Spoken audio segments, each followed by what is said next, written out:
Alice's Adventures in Wonderland by Lewis Carroll. Chapter 1. Down the Rabbit Hole. Alice was beginning to get very tired of sitting by her sister on the bank and of having nothing to do. Once or twice she had peeped into the book her sister was reading, but it had no pictures or conversations in it. "And what is the use of a book," thought Alice, "without pictures or conversations?"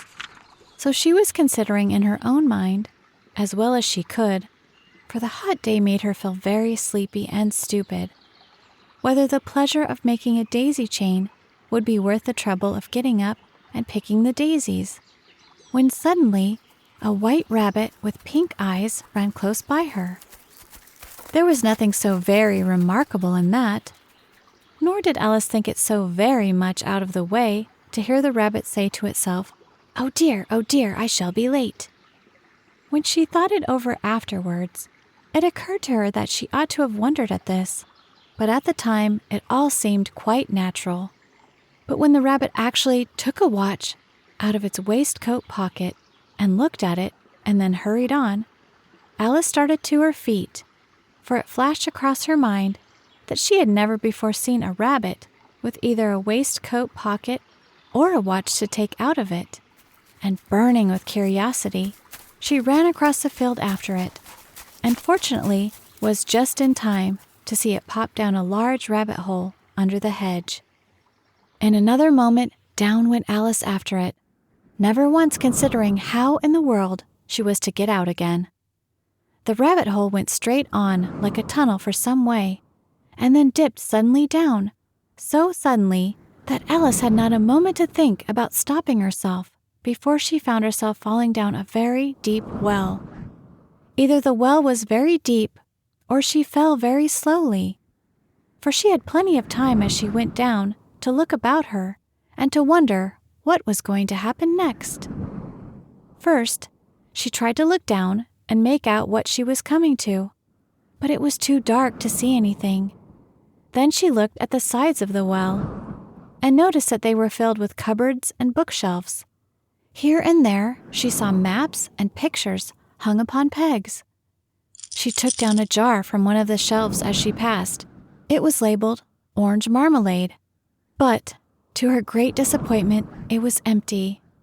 She did not like to drop the jar for fear of killing somebody underneath, so managed to put it into one of the cupboards as she fell past it. "Well," thought Alice to herself, "after such a fall as this, I shall think nothing of tumbling downstairs. How brave they'll all think me at home. Why, I wouldn't say anything about it, even if I fell off the top of the house," which was very likely true. Down, down, down. Would the fall never come to an end? "I wonder how many miles I've fallen by this time," she said aloud. "I must be getting somewhere near the center of the earth. Let me see. That would be 4,000 miles down, I think." For you see, Alice had learnt several things of this sort in her lessons in the schoolroom, and though this was not a very good opportunity for showing off her knowledge, as there was no one to listen to her, still, it was good practice to say it over. "Yes, that's about the right distance, but then, I wonder what latitude or longitude I've got to." Alice had no idea what latitude was, or longitude either, but thought they were nice grand words to say. Presently, she began again. "I wonder if I shall fall right through the earth. How funny it'll seem to come out among the people that walk with their heads downwards. The antipathies, I think."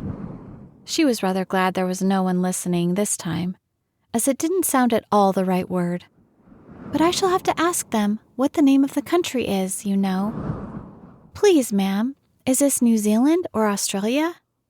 And she tried to curtsy as she spoke. Fancy curtsying as you're falling through the air.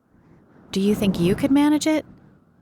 "And what an ignorant little girl she'll think me for asking. No, it'll never do to ask.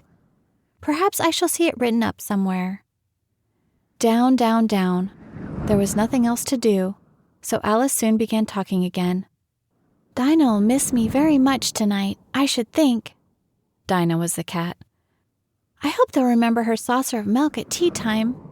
Dinah, my dear, I wish you were down here with me. There are no mice in the air, I'm afraid. But you might catch a bat, and that's very like a mouse, you know. But do cats eat bats, I wonder?" And here, Alice began to get rather sleepy, and went on saying to herself, in a dreamy sort of way, "Do cats eat bats? And sometimes, do bats eat cats?"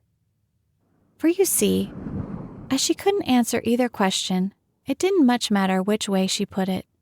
She felt that she was dozing off, and had just begun to dream that she was walking hand in hand with Dinah, and saying to her very earnestly, "Now, Dinah, tell me the truth. Did you ever eat a bat?" When suddenly, thump, thump, down she came upon a heap of sticks and dry leaves, and the fall was over. Alice was not a bit hurt, and she jumped up onto her feet in a moment. She looked up, but it was all dark overhead. Before her was another long passage, and the white rabbit was still in sight, hurrying down it. There was not a moment to be lost. Away went Alice like the wind, and was just in time to hear it say, as it turned a corner, "Oh, my ears and whiskers, how late it's getting." She was close behind it when she turned the corner, but the rabbit was no longer to be seen. She found herself in a long, low hall, which was lit up by a row of lamps hanging from the roof. There were doors all round the hall, but they were all locked. And when Alice had been all the way down one side and up the other, trying every door, she walked sadly down the middle, wondering how she was ever to get out again. Suddenly, she came upon a little three-legged table, all made of solid glass. There was nothing on it except a tiny golden key, and Alice's first thought was that it might belong to one of the doors of the hall. But, alas! Either the locks were too large, or the key was too small, but at any rate, it would not open any of them. However, on the second time round, she came upon a low curtain she had not noticed before, and behind it was a little door about 15 inches high. She tried the little golden key in the lock, and to her great delight, it fitted. Alice opened the door and found that it led into a small passage, not much larger than a rat hole. She knelt down and looked along the passage into the loveliest garden you ever saw. How she longed to get out of that dark hall and wander about among those beds of bright flowers and those cool fountains. But she could not even get her head through the doorway. And even if my head would go through, thought poor Alice, it would be of very little use without my shoulders. Oh, how I wish I could shut up like a telescope. I think I could, if I only knew how to begin. For, you see, so many out-of-the-way things had happened lately, that Alice had begun to think that very few things indeed were really impossible. There seemed to be no use in waiting by the little door, so she went back to the table, half hoping she might find another key on it, or, at any rate, a book of rules for shutting people up like telescopes. This time she found a little bottle on it, which certainly was not here before, said Alice, and round the neck of the bottle was a paper label with the words, "Drink me," beautifully printed on it in large letters. It was all very well to say, "Drink me," but the wise little Alice was not going to do that in a hurry. "No, I'll look first," she said, "and see whether it's marked poison or not." For she had read several nice little histories about children who had got burnt and eaten up by wild beasts and other unpleasant things, all because they would not remember the simple rules their friends had taught them, such as that a red-hot poker will burn you if you hold it too long, and that if you cut your finger very deeply with a knife, it usually bleeds. And she had never forgotten that, if you drink much from a bottle marked poison, it is almost certain to disagree with you, sooner or later. However, this bottle was not marked poison, so Alice ventured to taste it, and finding it very nice, it had in fact a sort of mixed flavor of cherry tart, custard, pineapple, roast turkey, toffee and hot buttered toast. She very soon finished it off. "What a curious feeling," said Alice. "I must be shutting up like a telescope." And so it was indeed.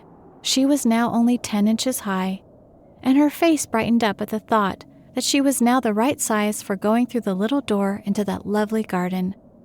First, however, she waited for a few minutes to see if she was going to shrink any further. She felt a little nervous about this. "For it might end, you know," said Alice to herself, "in my going out altogether like a candle. I wonder what I should be like then." And she tried to fancy what the flame of a candle is like after the candle is blown out, for she could not remember ever having seen such a thing. After a while, finding that nothing more happened, she decided on going into the garden at once. But alas, for poor Alice, when she got to the door, she found she had forgotten the little golden key, and when she went back to the table for it, she found she could not possibly reach it. She could see it quite plainly through the glass, and she tried her best to climb up one of the legs of the table, but it was too slippery. And when she had tired herself out with trying, the little poor thing sat down and cried. "Come, there's no use in crying like that," said Alice to herself rather sharply. "I advise you to leave off this minute." She generally gave herself very good advice, though she very seldom followed it, and sometimes she scolded herself so severely as to bring tears into her eyes. And once she remembered trying to box her own ears for having cheated herself in a game of croquet she was playing against herself. For this curious child was very fond of pretending to be two people. "But it's no use now," thought poor Alice, "to pretend to be two people. Why, there's hardly enough of me left to make one respectable person." Soon her eye fell on a little glass box that was lying under the table. She opened it and found in it a very small cake, on which the words, "Eat me," were beautifully marked in currants. "Well, I'll eat it," said Alice. "And if it makes me grow larger, I can reach the key. And if it makes me grow smaller, I can creep under the door. So either way, I'll get into the garden, and I don't care which happens." She ate a little bit and said anxiously to herself, "Which way, which way?" holding her hand on the top of her head to feel which way it was growing. And she was quite surprised to find that she remained the same size, to be sure. This generally happens when one eats cake. But Alice had got so much into the way of expecting nothing but out-of-the-way things to happen that it seemed quite dull and stupid for life to go on in the common way. So she set to work and very soon finished off the cake. Chapter 2. The Pool of Tears. "Curiouser and curiouser," cried Alice. She was so much surprised that for the moment she quite forgot how to speak good English. "Now, I'm opening out like the largest telescope that ever was. Goodbye, feet." For when she looked down at her feet, they seemed to be almost out of sight. They were getting so far off. "Oh, my poor little feet. I wonder who will put on your shoes and stockings for you now, dears. I'm sure I shan't be able. I shall be a great deal too far off to trouble myself about you. You must manage the best way you can. But I must be kind to them," thought Alice. "Or perhaps they won't walk the way I want to go. Let me see. I'll give them a new pair of boots every Christmas." And she went on planning to herself how she would manage it. "They must go by the carrier," she thought. "And how funny it'll seem, sending presents to one's own feet. And how odd the directions will look. Alice's right foot, Esk. Hearth rug, near the fender, with Alice's love." Oh dear, what nonsense I'm talking. Just then, her head struck against the roof of the hall. In fact, she was now more than 9 feet high, and she at once took up the little golden key and hurried off to the garden door. Poor Alice! It was as much as she could do, lying down on one side, to look through into the garden with one eye, but to get through was more hopeless than ever. She sat down and began to cry again. "You ought to be ashamed of yourself," said Alice, A great girl like you, she might well say this, to go on crying in this way. Stop this moment, I tell you. But she went on all the same, shedding gallons of tears, until there was a large pool all round her, about 4 inches deep and reaching half down the hall. After a time, she heard a little pattering of feet in the distance, and she hastily dried her eyes to see what was coming. It was the White Rabbit returning, splendidly dressed, with a pair of white kid gloves in one hand and a large fan in the other. He came trotting along in a great hurry, muttering to himself as he came, "Oh, the Duchess, the Duchess! Oh, won't she be savage if I've kept her waiting?" Alice felt so desperate that she was ready to ask help of anyone. So when the rabbit came near her, she began in a low, timid voice, "If you please, sir." The rabbit started violently, dropping the white kid gloves and the fan, and scurried away into the darkness as hard as he could go. Alice took up the fan and gloves, and, as the hall was very hot, she kept fanning herself all the time she went on talking. "Dear, dear, how weird everything is today, and yesterday things went on just as usual. I wonder if I've been changed in the night. Let me think. Was I the same when I got up this morning? I almost think I can remember feeling a little different. But if I'm not the same, the next question is, who in the world am I? Ah, that's the great puzzle." And she began thinking over all the children she knew that were of the same age as herself, to see if she could have been changed for any of them. "I'm sure I'm not Ada," she said, "for her hair goes in such long ringlets, and mine doesn't go in ringlets at all. And I'm sure I can't be Mabel, for I know all sorts of things, and she knows such a very little. Besides, she's she, and I'm I. And, oh dear, how puzzling it all is. I'll try if I know all the things I used to know. Let me see. 4 times 5 is 12, and 4 times 6 is 13, and 4 times 7 is... Oh dear, I shall never get to 20 at that rate. However, the multiplication table doesn't signify. Let's try geography. London is the capital of Paris, and Paris is the capital of Rome, and Rome... No, that's all wrong, I'm certain. I must have been changed from Mabel. I'll try and say, how doth a little... And she crossed her hands on her lap, as if she were saying lessons, and began to repeat it. But her voice sounded hoarse and strange, and the words did not come the same as they used to do. How doth a little crocodile improve his shining tail, and pour the waters of the Nile on every golden scale? How cheerfully he seems to grin, how neatly spread his claws, and welcome little fishes in, with gently smiling jaws. I'm sure those are not the right words," said poor Alice, and her eyes filled with tears again as she went on. "I must be Mabel after all, and I shall have to go and live in that poky little house, and have next to no toys to play with, and oh, ever so many lessons to learn.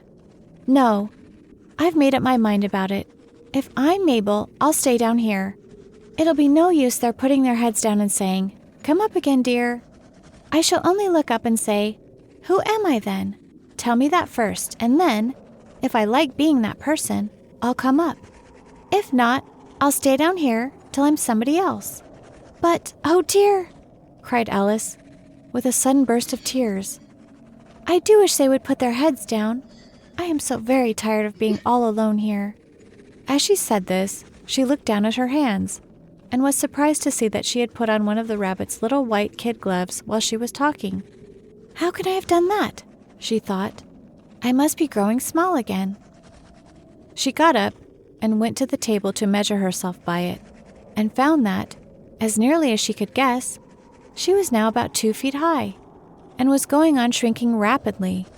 She soon found out that the cause of this was the fan she was holding, and she dropped it hastily, just in time to avoid shrinking away altogether. "That was a narrow escape," said Alice, a good deal frightened at the sudden change, but very glad to find herself still in existence. "And now for the garden." And she ran, with all speed back to the little door, but alas, the little door was shut again, and the little golden key was lying on the glass table as before. And things are worse than ever, thought the poor child. For I never was so small as this before, never. And I declare it's too bad, that it is. As she said these words, her foot slipped, and in another moment, splash! She was up to her chin in salt water. Her first idea was that she had somehow fallen into the sea. And in that case, I can go back by railway, she said to herself. Alice had been to the seaside once in her life, and had come to the general conclusion that wherever you go to on the English coast, you find a number of bathing machines in the sea, some children digging in the sand with wooden spades, then a row of lodging houses, and behind them, a railway station.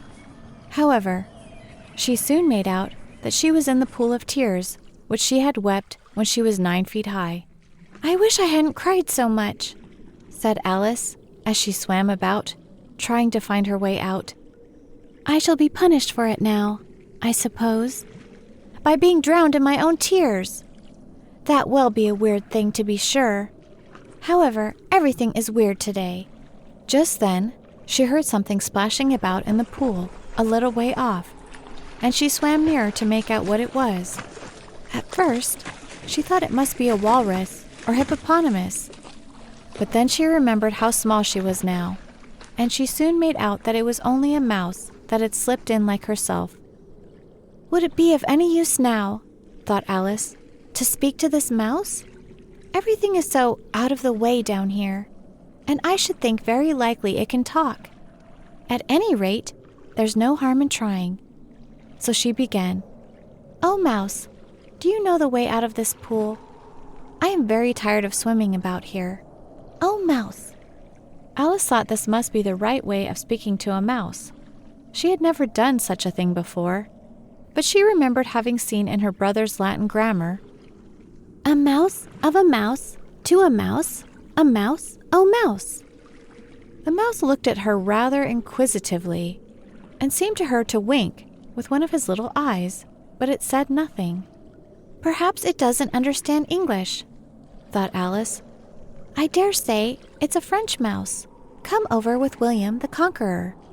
For, with all her knowledge of history, Alice had no very clear notion how long ago anything had happened. So she began again. Où est machin? Was the first sentence in her French lesson book. The mouse gave a sudden leap out of the water and seemed to quiver all over with fright. Oh, I beg your pardon, cried Alice hastily, afraid that she had hurt the poor animal's feelings. I quite forgot you didn't like cats. Not like cats, cried the mouse in a shrill, passionate voice. Would you like cats if you were me? Well, perhaps not, said Alice in a soothing tone. Don't be angry about it. And yet, I wish I could show you our cat Dinah. I think you'd take a fancy to cats if you could only see her. She is such a dear, quiet thing. Alice went on, half to herself, as she swam lazily about in the pool. And she sits purring so nicely by the fire, licking her paws and washing her face. And she is such a nice, soft thing to nurse. And she's such a capital one for catching mice. Oh, I beg your pardon, cried Alice again, for this time the mouse was bristling all over, and she felt certain it must be really offended. We won't talk about her any more if you'd rather not. We indeed, cried the mouse, who was trembling down at the end of his tail. As if I would talk on such a subject. Our family always hated cats. Nasty, low, vulgar things. Don't let me hear the name again. I won't indeed, said Alice, in a great hurry to change the subject of conversation. Are you fond of dogs? The mouse did not answer, so Alice went on eagerly. There is such a nice little dog near our house. I would like to show you. A little bright-eyed terrier, you know, with, such long curly brown hair. And it'll fetch things when you throw them, and it'll sit up and beg for its dinner, and all sorts of things. I can't remember half of them. And it belongs to a farmer, you know, and he says it's so useful. It's worth £100. He says it kills all the rats and, oh dear, cried Alice in a sorrowful tone. "I'm afraid I've offended it again." For the mouse was swimming away from her as hard as it could go, and making quite a commotion in the pool as it went. So she softly called after it, "Mouse dear, do come back again, and we won't talk about cats or dogs either, if you don't like them." When the mouse heard this, it turned around and swam slowly back to her. Its face was quite pale. "With passion," Alice thought, and it said in a low, trembling voice, "Let us get to the shore, and then I'll tell you my history, and you'll understand why it is I hate cats and dogs." It was high time to go, for the pool was getting quite crowded with the birds and animals that had fallen into it. There were a duck and a dodo, a lory and an eaglet, and several other curious creatures. Alice led the way, and the whole party swam to the shore. Chapter 3. A Caucus Race and a Long Tail. They were indeed a weird-looking party that assembled on the bank. The birds with draggled feathers, the animals with their fur clinging close to them, and all dripping wet, cross, and uncomfortable. The first question, of course, was how to get dry again. They had a consultation about this, and after a few minutes, it seemed quite natural to Alice to find herself talking familiarly with them, as if she had known them all her life. Indeed, she had quite a long argument with the lory, who at last turned sulky and would only say, "I am older than you and must know better." And this Alice would not allow without knowing how old it was, and, as the lory positively refused to tell its age, there was no more to be said. At last, the mouse, who seemed to be a person of authority among them, called out, "Sit down, all of you, and listen to me. I'll soon make you dry enough." They all sat down at once, in a large ring, with a mouse in the middle. Alice kept her eyes anxiously fixed on it, for she felt sure she would catch a bad cold if she did not get dry very soon. "Ahem," said the mouse with an important air. "Are you all ready? This is the driest thing I know. Silence all around, if you please."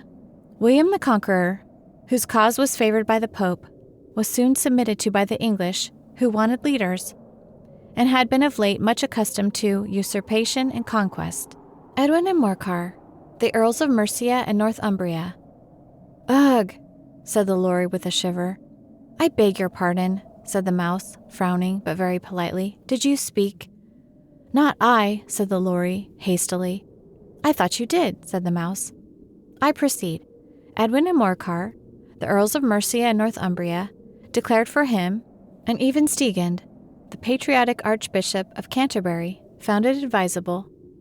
"Found what?" said the duck. "Found it," the mouse replied, rather crossly. "Of course you know what it means." "I know what it means well enough when I find a thing," said the duck. "It's generally a frog or a worm. The question is, what did the Archbishop find?" The mouse did not notice this question, but hurriedly went on. "Found it advisable to go with Edgard Atheling to meet William and offer him the crown. William's conduct at first was moderate, but the insolence of his Normans. How are you getting on now, my dear?" it continued, turning to Alice as it spoke. "As wet as ever," said Alice in a melancholy tone. "It doesn't seem to dry me at all." "In that case," said the dodo, solemnly, rising to its feet, "I move that the meeting adjourn, for the immediate adoption of more energetic remedies." "Speak English," said the eaglet. "I don't know the meaning of half those long words, and what's more, I don't believe you do either." And the eaglet bent down its head to hide its smile. Some of the other birds tittered audibly. "What I was going to say," said the dodo in an offended tone, "was that the best thing to get us dry would be a caucus race." "What is a caucus race?" said Alice. Not that she wanted much to know, but the dodo had paused, as if it thought that somebody ought to speak, and no one else seemed inclined to say anything. "Why," said the dodo, "the best way to explain it is to do it. And as you might like to try the thing for yourself some winter day, I will tell you how the dodo managed it. First, it marked out a race course in a sort of circle. The exact shape doesn't matter. it said. And then all the party were placed along the course, here and there. There was no 1, 2, 3, and away, but they began running when they liked, and they left off when they liked, so that it was not easy to know when the race was over. However, when they had been running half an hour or so, and were quite dry again, the dodo suddenly called out, "The race is over!" And they all crowded round it, panting and asking, "But who has won?" This question the dodo could not answer without a great deal of thought, and it sat for a long time, with one finger pressed upon its forehead, the position in which you usually see Shakespeare in the pictures of him, while the rest waited in silence. At last, the dodo said, "Everybody has won, and all must have prizes." "But who is to give the prizes?" Quite a chorus of voices asked. "Why, she is, of course," said the dodo, pointing to Alice with one finger. And the whole party at once crowded round her, calling out in a confused way, "Prizes, prizes!" Alice had no idea what to do, and in despair she put her hand in her pocket and pulled out a box of comfits. Luckily, the salt water had not got into it, and handed them round as prizes. There was exactly one apiece, all round. "But she must have a prize herself, you know," said the mouse. "Of course," the dodo replied very gravely. "What else have you got in your pocket?" he went on, turning to Alice. "Only a thimble," said Alice sadly. "Hand it over here," said the dodo. Then they all crowded round her once more, while the dodo solemnly presented the thimble, saying, "We beg your acceptance of this elegant thimble." And, when it had finished this short speech, they all cheered. Alice thought the whole thing very absurd, but they all looked so grave that she did not dare to laugh, and, as she could not think of anything to say, she simply bowed and took the thimble, looking as solemn as she could. The next thing was to eat the comfits. This caused some noise and confusion, as the large birds complained that they could not taste theirs, and the small ones choked and had to be patted on the back. However, it was over at last, and they sat down again in a ring, and begged the mouse to tell them something more. "You promised to tell me your history, you know," said Alice, "and why it is you hate C and D," she added in a whisper, half afraid it would be offended again. "Mine is a long and a sad tale," said the mouse, turning to Alice and sighing. "It is a long tale, certainly," said Alice, looking down with wonder at the mouse's tail. "But why do you call it sad?" And she kept on puzzling about it while the mouse was speaking, so that her idea of the tale was something like this. Fury said to a mouse that he met in the house, "Let us both go to law. I will prosecute you. Come, I'll take no denial. We must have a trial, for really this morning I've got nothing to do," said the mouse to the cur. "Such a trial, dear sir, with no jury or judge, would be wasting our breath." "I'll be judge, I'll be jury," said cunning old Fairy. "I'll try the whole cause and condemn you to death." "You are not attending," said the mouse to Alice severely. "What are you thinking of?" "I beg your pardon," said Alice very humbly. "You had got to the 5th bend, I think." "I had not," cried the mouse, sharply and very angrily. "A nut," said Alice, always ready to make herself useful, and looking anxiously about her. "Oh, do let me help to undo it." "I shall do nothing of the sort," said the mouse, getting up and walking away. "You insult me by talking such nonsense." "I didn't mean it," pleaded poor Alice. "But you're so easily offended, you know." The mouse only growled in reply. "Please come back and finish your story," Alice called after it, and all the others all joined in chorus. "Yes, please do." But the mouse only shook its head impatiently and walked a little quicker. "What a pity it wouldn't stay," sighed the Lory, as soon as it was quite out of sight, and an old crab took the opportunity of saying to her daughter, "Ah, my dear, let this be a lesson to you never to lose your temper." "Hold your tongue, Ma," said the young crab a little snappishly. "You're enough to try the patience of an oyster." "I wish I had our Dinah here. I know I do," said Alice aloud, addressing nobody in particular. "She'd soon fetch it back." "And who is Dinah, if I might venture to ask the question?" said the Lory. Alice replied eagerly, for she was always ready to talk about her pet. "Dinah's our cat, and she's such a capital one for catching mice you can't think. And oh, I wish you could see her after the birds. Why, she'd eat a little bird as soon as look at it." This speech caused a remarkable sensation among the party. Some of the birds hurried off at once. One old magpie began wrapping itself up very carefully, remarking, "I really must be getting home. The night air doesn't suit my throat."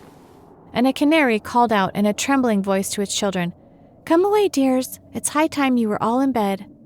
On various pretexts, they all moved off, and Alice was soon left alone. "I wish I hadn't mentioned Dinah," she said to herself in a melancholy tone. "Nobody seems to like her down here, and I'm sure she's the best cat in the world. Oh, my dear Dinah, I wonder if I shall ever see you any more." And here, poor Alice began to cry again, for she felt very lonely and low-spirited.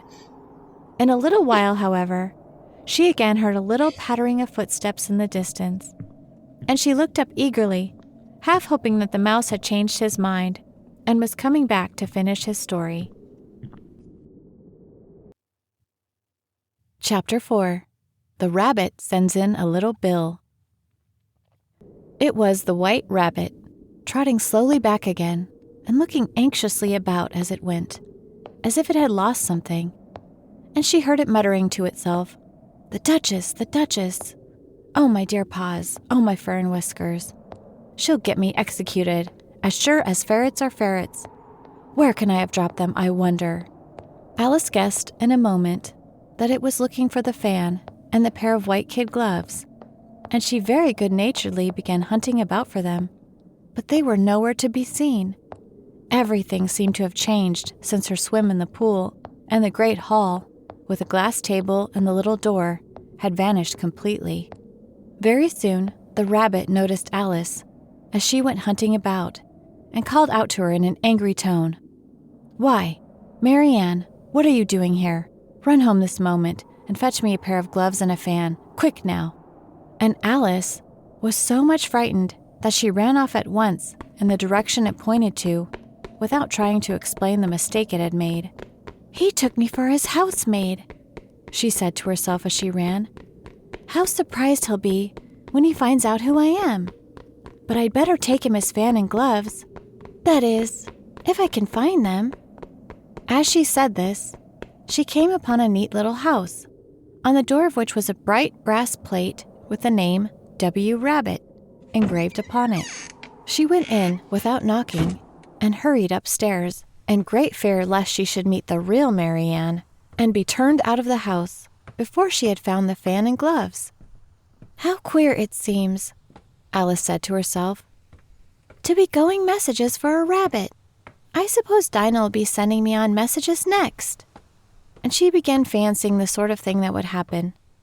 "Miss Alice, come here directly and get ready for your walk."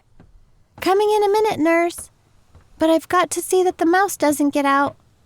Only I don't think," Alice went on, "that they'd let Dinah stop in the house if it began ordering people about like that."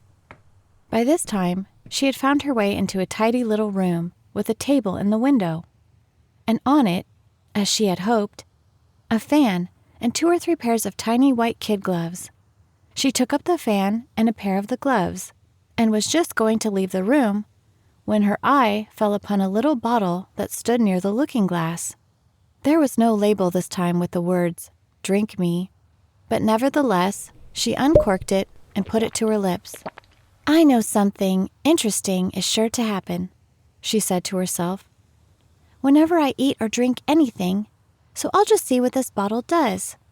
I do hope it'll make me grow large again, for really, I'm quite tired of being such a tiny little thing." It did so indeed, and much sooner than she had expected. Before she had drunk half the bottle, she found her head pressing against the ceiling, and had to stoop to save her neck from being broken. She hastily put down the bottle, saying to herself, "That's quite enough. I hope I shan't grow any more. As it is, I can't get out at the door. I do wish I hadn't drunk quite so much." Alas, it was too late to wish that. She went on growing and growing, and very soon had to kneel down on the floor. In another minute there was not even room for this, and she tried the effect of lying down with one elbow against the door, and the other arm curled round her head. Still she went on growing, and, as a last resource, she put one arm out of the window and one foot up the chimney, and said to herself, "Now I can do no more, whatever happens. What will become of me?" Luckily for Alice, the little magic bottle had now had its full effect, and she grew no larger. Still, it was very uncomfortable, and, as there seemed to be no sort of chance of her ever getting out of the room again, no wonder she felt unhappy. It was much pleasanter at home, thought poor Alice, when one wasn't always growing larger and smaller and being ordered about by mice and rabbits. I almost wish I hadn't gone down that rabbit hole.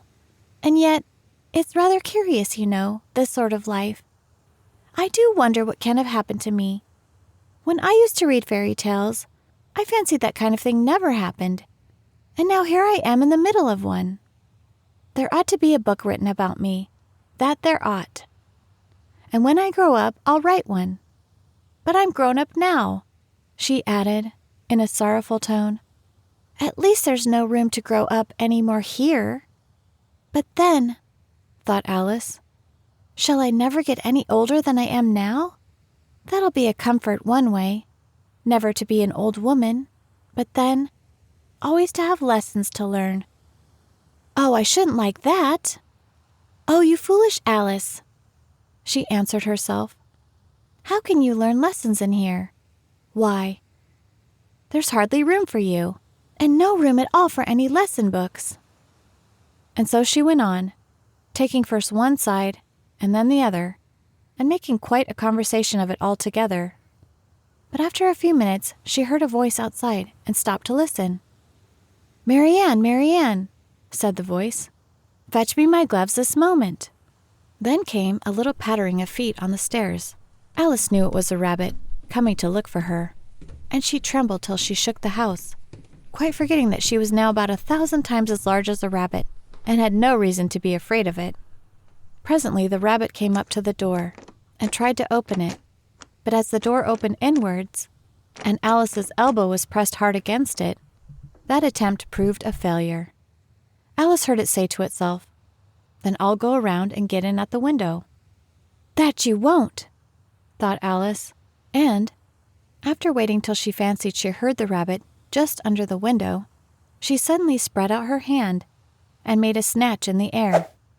She did not get hold of anything, but she heard a little shriek and a fall, and a crash of broken glass, from which she concluded that it was just possible it had fallen into a cucumber frame, or something of the sort.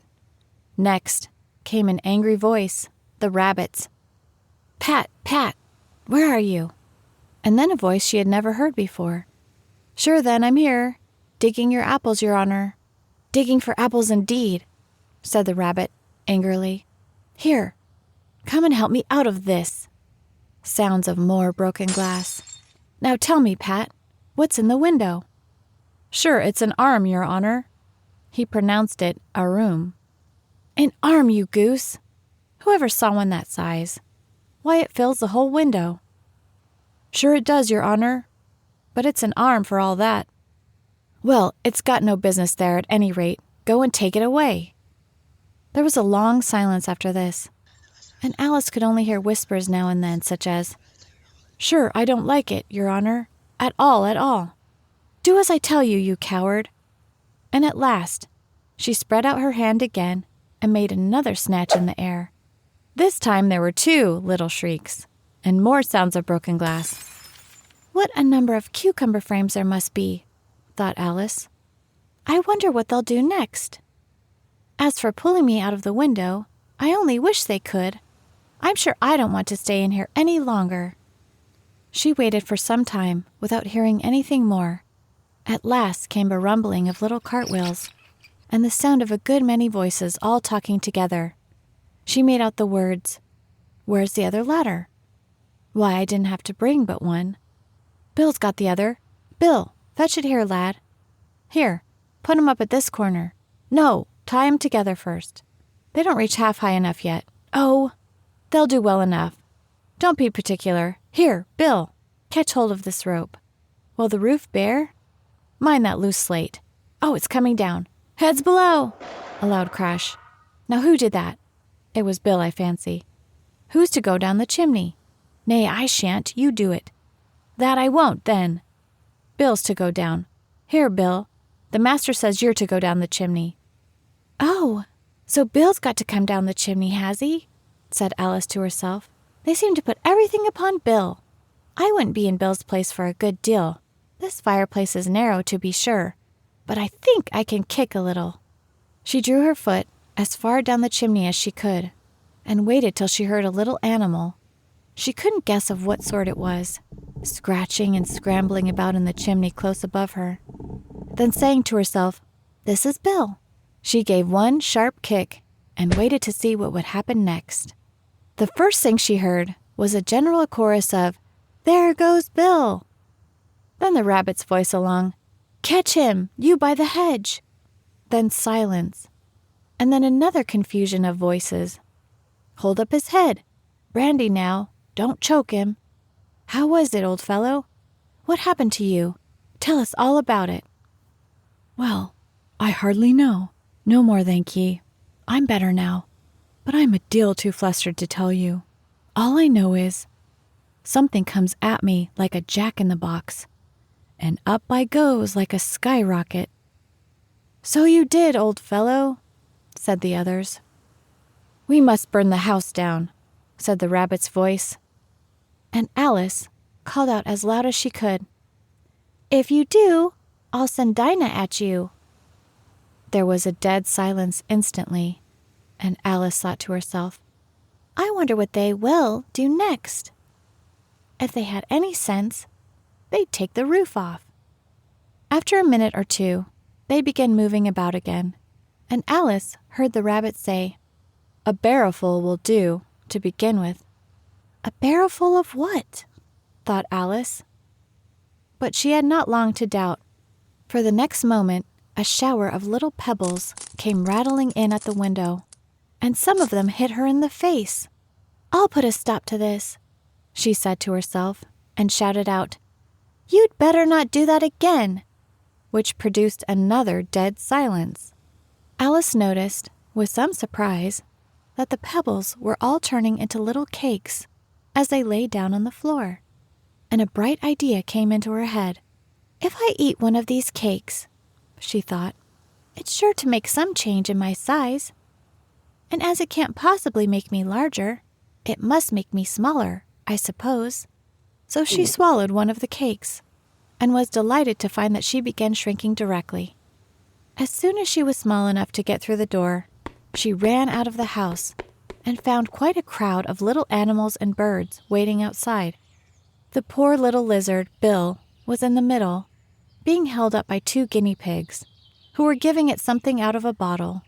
They all made a rush at Alice the moment she appeared, but she ran off as hard as she could, and soon found herself safe in a thick wood. "The first thing I've got to do," said Alice to herself, as she wandered about in the wood, "is to grow to my right size again. And the second thing is to find my way into that lovely garden. I think that will be the best plan." It sounded like an excellent plan, no doubt, and very neatly and simply arranged. The only difficulty was that she had not the smallest idea how to set about it, and while she was peering about anxiously among the trees, a little sharp bark just over her head made her look up in a great hurry. An enormous puppy was looking down at her with large round eyes, and feebly stretching out one paw, trying to touch her. "Poor little thing," said Alice in a coaxing tone, and she tried hard to whistle to it, but she was terribly frightened all the time at the thought that it might be hungry, in which case it would be very likely to eat her up in spite of all her coaxing. Hardly knowing what she did, she picked up a little bit of stick and held it out to the puppy, whereupon the puppy jumped into the air off all its feet at once, with a yelp of delight, and rushed at the stick, and made believe to worry it. Then Alice dodged behind a great thistle, to keep herself from being run over. And the moment she appeared on the other side, the puppy made another rush at the stick and tumbled head over heels in its hurry to get hold of it. Then Alice, thinking it was very like having a game of play with a cart horse, and expecting every moment to be trampled under its feet, ran round the thistle again. Then the puppy began a series of short charges at the stick, running a very little way forwards each time and a long way back, and barking hoarsely all the while, till at last it sat down a good way off, panting, with its tongue hanging out of its mouth and its great eyes half shut. This seemed to Alice a good opportunity for making her escape. So she set off at once, and ran till she was quite tired and out of breath, until the puppy's bark sounded quite faint in the distance. And yet, what a dear little puppy it was, said Alice, as she leaned against a buttercup to rest herself, and fanned herself with one of the leaves. I should have liked teaching it tricks very much, if I'd only been the right size to do it. Oh dear, I'd nearly forgotten that I've got to grow up again. Let me see. How is it to be managed? I suppose I ought to eat or drink something or other. But the great question is, what? The great question certainly was, what? Alice looked all around her at the flowers and the blades of grass, but she did not see anything that looked like the right thing to eat or drink under the circumstances. There was a large mushroom growing near her, about the same height as herself, and when she had looked under it, and on both sides of it, and behind it, it occurred to her that she might as well look and see what was on the top of it. She stretched herself up on tiptoe and peered over the edge of the mushroom, and her eyes immediately met those of a large blue caterpillar that was sitting on the top with its arms folded, quietly smoking a long hookah, and taking not the smallest notice of her or of anything else. Chapter 5. Advice from a Caterpillar. The caterpillar and Alice looked at each other for some time in silence. At last, the caterpillar took the hookah out of its mouth and addressed her in a languid, sleepy voice. "Who are you?" said the caterpillar. This was not an encouraging opening for a conversation. Alice replied, rather shyly, I hardly know, sir, just at present. At least, I know who I was when I got up this morning. But I think I must have been changed several times since then. What do you mean by that? Said the caterpillar sternly. Explain yourself. I can't explain myself, I'm afraid, sir, said Alice. Because I'm not myself, you see.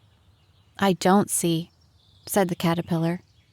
I'm afraid I can't put it more clearly, Alice replied very politely, for I can't understand it myself to begin with, and being so many different sizes in a day is very confusing. It isn't, said the caterpillar. Well, perhaps you haven't found it so yet, said Alice. But when you have to turn into a chrysalis, you will someday, you know, and then after that into a butterfly, I should think you'll feel it a little weird, won't you? Not a bit, said the caterpillar. Well, perhaps your feelings may be different, said Alice. All I know is, it would feel very weird to me. You, said the caterpillar contemptuously. Who are you? Which brought them back again to the beginning of the conversation. Alice felt a little irritated at the caterpillar's making such very short remarks, and she drew herself up and said very gravely, I think you ought to tell me who you are first. Why? Said the caterpillar. Here was another puzzling question, and as Alice could not think of any good reason, and as the caterpillar seemed to be in a very unpleasant state of mind, she turned away. Come back, the caterpillar called after her. I've something important to say. This sounded promising, certainly. Alice turned and came back again. Keep your temper, said the caterpillar. Is that all? Said Alice, swallowing down her anger as well as she could. No, said the caterpillar. Alice thought she might as well wait, as she had nothing else to do. And perhaps, after all, it might tell her something worth hearing. For some minutes it puffed away without speaking, but at last it unfolded its arms, took the hookah out of its mouth again, and said, "So you think you're changed, do you?" "I'm afraid I am, sir," said Alice. "I can't remember things as I used to, and I don't keep the same size for 10 minutes together." "Can't remember what things?" said the caterpillar. "Well, I've tried to say, 'How doth a little busy bee?' but it all came different," Alice replied, in a very melancholy voice. "Repeat, 'You are old, Father William,'" said the caterpillar. Alice folded her hands and began. "You are old, Father William," the young man said, "and your hair has become very white, and yet you incessantly stand on your head. Do you think at your age it is right?" "In my youth," Father William replied to his son, "I feared it might injure the brain, but now that I'm perfectly sure I have none, why, I do it again and again." "You are old," said the youth, "as I mentioned before, and have grown most uncommonly fat. Yet you turned a back somersault in at the door. Pray, what is the reason of that?" "In my youth," said the sage, as he shook his gray locks, "I kept all my limbs very supple. By the use of this ointment 1 shilling the box. Allow me to sell you a couple." "You are old," said the youth, "and your jaws are too weak for anything tougher than suet. Yet you finished the goose with the bones and the beak. Pray, how did you manage to do it?" "In my youth," said his father, "I took to the law, and argued each case with my wife, and the muscular strength which it gave to my jaw has lasted the rest of my life." "You are old," said the youth. "One would hardly suppose that your eye was as steady as ever. Yet you balanced an eel on the end of your nose. What made you so awfully clever?" "I have answered 3 questions, and that is enough," said his father. "Don't give yourself airs. Do you think I can listen all day to such stuff? Be off, or I'll kick you downstairs." "That is not said right," said the caterpillar. "Not quite right, I'm afraid," said Alice timidly. "Some of the words have got altered." "It is wrong from beginning to end," said the caterpillar decidedly, and there was silence for some minutes. The caterpillar was the first to speak. "What size do you want to be?" it asked. "Oh, I'm not particular as to size," Alice hastily replied. "Only one doesn't like changing so often, you know." "I don't know," said the caterpillar. Alice said nothing. She had never been so much contradicted in her life before, and she felt that she was losing her temper. "Are you content now?" said the caterpillar. "Well, I should like to be a little larger, sir, if you wouldn't mind," said Alice. 3 inches is such a wretched height to be." "It is a very good height indeed," said the caterpillar angrily, rearing itself upright as it spoke. It was actually 3 inches high.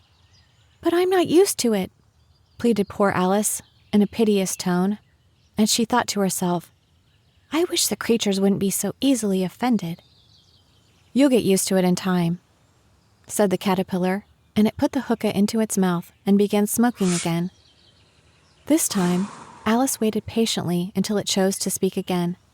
In a minute or 2, the caterpillar took the hookah out of its mouth and yawned once or twice and shook itself. Then it got down off the mushroom and crawled away in the grass, merely remarking as it went, "One side will make you grow taller, and the other side will make you grow shorter." "One side of what? The other side of what?" thought Alice to herself. "Of the mushroom," said the caterpillar, just as she had asked it aloud, and in another moment it was out of sight. Alice remained looking thoughtfully at the mushroom for a minute, trying to make out which were the 2 sides of it, and as it was perfectly round, she found this a very difficult question. However, at last she stretched her arms round it as far as they would go, and broke off a bit of the edge with each hand. "And now which is which?" she said to herself, and nibbled a little of the right-hand bit to try the effect. The next moment, she felt a violent blow beneath her chin. It had struck her foot. She was a good deal frightened by this very sudden change. But she felt that there was no time to be lost, as she was shrinking rapidly. So she set to work at once to eat some of the other bit. Her chin was pressed so closely against her foot that there was hardly room to open her mouth. But she did at last, and managed to swallow a morsel of the left-hand bit. "Come, my head's free at last," said Alice in a tone of delight, which changed into alarm in another moment, when she found that her shoulders were nowhere to be found. All she could see, when she looked down, was an immense length of neck, which seemed to rise like a stalk out of a sea of green leaves that lay far below her. "What can all that green stuff be?" said Alice. "And where have my shoulders got to? And oh, my poor hands! How is it I can't see you?" She was moving them about as she spoke, but no result seemed to follow, except a little shaking among the distant green leaves. As there seemed to be no chance of getting her hands up to her head, she tried to get her head down to them, and was delighted to find that her neck would bend about easily in any direction like a serpent. She had just succeeded in curving it down into a graceful zigzag, and was going to dive in among the leaves, which she found to be nothing but the tops of the trees under which she had been wandering, when a sharp hiss made her draw back in a hurry. A large pigeon had flown into her face, and was beating her violently with its wings. "Serpent!" screamed the pigeon. "I'm not a serpent," said Alice indignantly. "Let me alone." "Serpent, I say," repeated the pigeon, but in a more subdued tone, and added with a kind of sob, "I've tried every way and nothing seems to suit them." "I haven't the least idea what you're talking about," said Alice. "I've tried the roots of trees, and I've tried banks, and I've tried hedges," the pigeon went on without attending to her. "But those serpents, there's no pleasing them." Alice was more and more puzzled, but she thought there was no use in saying anything more till the pigeon had finished. "As if it wasn't trouble enough hatching the eggs," said the pigeon. "But I must be on the lookout for serpents night and day. Why, I haven't had a week of sleep these 3 weeks." "I'm very sorry you've been annoyed," said Alice, who was beginning to see its meaning. "And just as I'd taken the highest tree in the wood," continued the pigeon, raising its voice to a shriek, "and just as I was thinking I should be free of them at last, they must needs come wriggling down from the sky. Ugh, serpent!" "But I'm not a serpent, I tell you," said Alice. I'm a... "Well, what are you?" said the pigeon. "I can see you're trying to invent something." I'm a little girl," said Alice, rather doubtfully, as she remembered the number of changes she had gone through that day. "A likely story indeed," said the pigeon in a tone of the deepest contempt. "I've seen a good many little girls in my time, but never one with such a neck as that. No, you're a serpent, and there's no use denying it. I suppose you'll be telling me next that you never tasted an egg." "I have tasted eggs, certainly," said Alice, who was a very truthful child. "But little girls eat eggs quite as much as serpents do, you know." "I don't believe it," said the pigeon. "But if they do, why then they're a kind of serpent. That's all I can say." This was such a new idea to Alice that she was quite silent for a minute or two, which gave the pigeon the opportunity of adding, "You're looking for eggs. I know that well enough. But what does it matter to me whether you're a little girl or a serpent?" "It matters a good deal to me," said Alice hastily. "But I'm not looking for eggs, as it happens. And if I was, I shouldn't want yours. I don't like them raw." "Well, be off then," said the pigeon in a sulky tone, as it settled down again into its nest.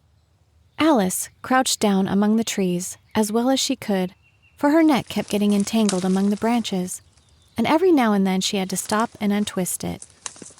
After a while she remembered that she still held the pieces of mushroom in her hands, and she set to work very carefully, nibbling first at one and then at the other, and growing sometimes taller and sometimes shorter, until she had succeeded in bringing herself down to her usual height. It was so long since she had been anything near the right size that it felt quite strange at first, but she got used to it in a few minutes and began talking to herself as usual. "Come, there's half my plan done now. How puzzling all these changes are. I'm never sure what I'm going to be, from one minute to another. However, I've got back to my right size. The next thing is to get into that beautiful garden. How is that to be done, I wonder? As she said this, she came suddenly upon an open place, with a little house in it about 4 feet high. Whoever lives there, thought Alice, it'll never do to come upon them this size. Why, I should frighten them out of their wits. So she began nibbling at the right-hand bit again, and did not venture to go near the house till she had brought herself down to 9 inches high. Chapter 6. Pig and Pepper. For a minute or two, she stood looking at the house and wondering what to do next, when suddenly a footman in livery came running out of the wood. She considered him to be a footman because he was in livery. Otherwise, judging by his face only, she would have called him a fish, and rapped loudly at the door with his knuckles. It was opened by another footman in livery, with a round face and large eyes like a frog. And both footmen, Alice noticed, had powdered hair that curled all over their heads. She felt very curious to know what it was all about, and crept a little way out of the wood to listen. The fish footman began by producing from under his arm a great letter, nearly as large as himself, and this he handed over to the other, saying in a solemn tone, "For the Duchess, an invitation from the Queen to play croquet." The frog footman repeated in the same solemn tone, only changing the order of the words a little, "From the Queen, an invitation for the Duchess to play croquet." Then they both bowed low, and their curls got entangled together. Alice laughed so much at this that she had to run back into the wood for fear of their hearing her, and when she next peeped out, the fish footman was gone, and the other was sitting on the ground near the door, staring stupidly up into the sky. Alice went timidly up to the door and knocked. "There's no sort of use in knocking," said the footman, "and that for 2 reasons. First, because I'm on the same side of the door as you are. Secondly, because they're making such a noise inside, no one could possibly hear you." And certainly there was a most extraordinary noise going on within, a constant howling and sneezing, and every now and then a great crash, as if a dish or kettle had been broken to pieces. "Please, then," said Alice, "how am I to get in?" "There might be some sense in your knocking," the footman went on without attending to her. "If we had the door between us, for instance, if you were inside, you might knock, and I could let you out, you know." He was looking up into the sky all the time he was speaking, and this Alice thought decidedly uncivil. "But perhaps he can't help it," she said to herself. "His eyes are so very nearly at the top of his head. But at any rate, he might answer questions. How am I to get in?" she repeated aloud. "I shall sit here," the footman remarked, "till tomorrow." At this moment, the door of the house opened, and a large plate came skimming out, straight at the footman's head. It just grazed his nose and broke to pieces against one of the trees behind him. "Or next day, maybe," the footman continued in the same tone, exactly as if nothing had happened. "How am I to get in?" asked Alice again in a louder tone.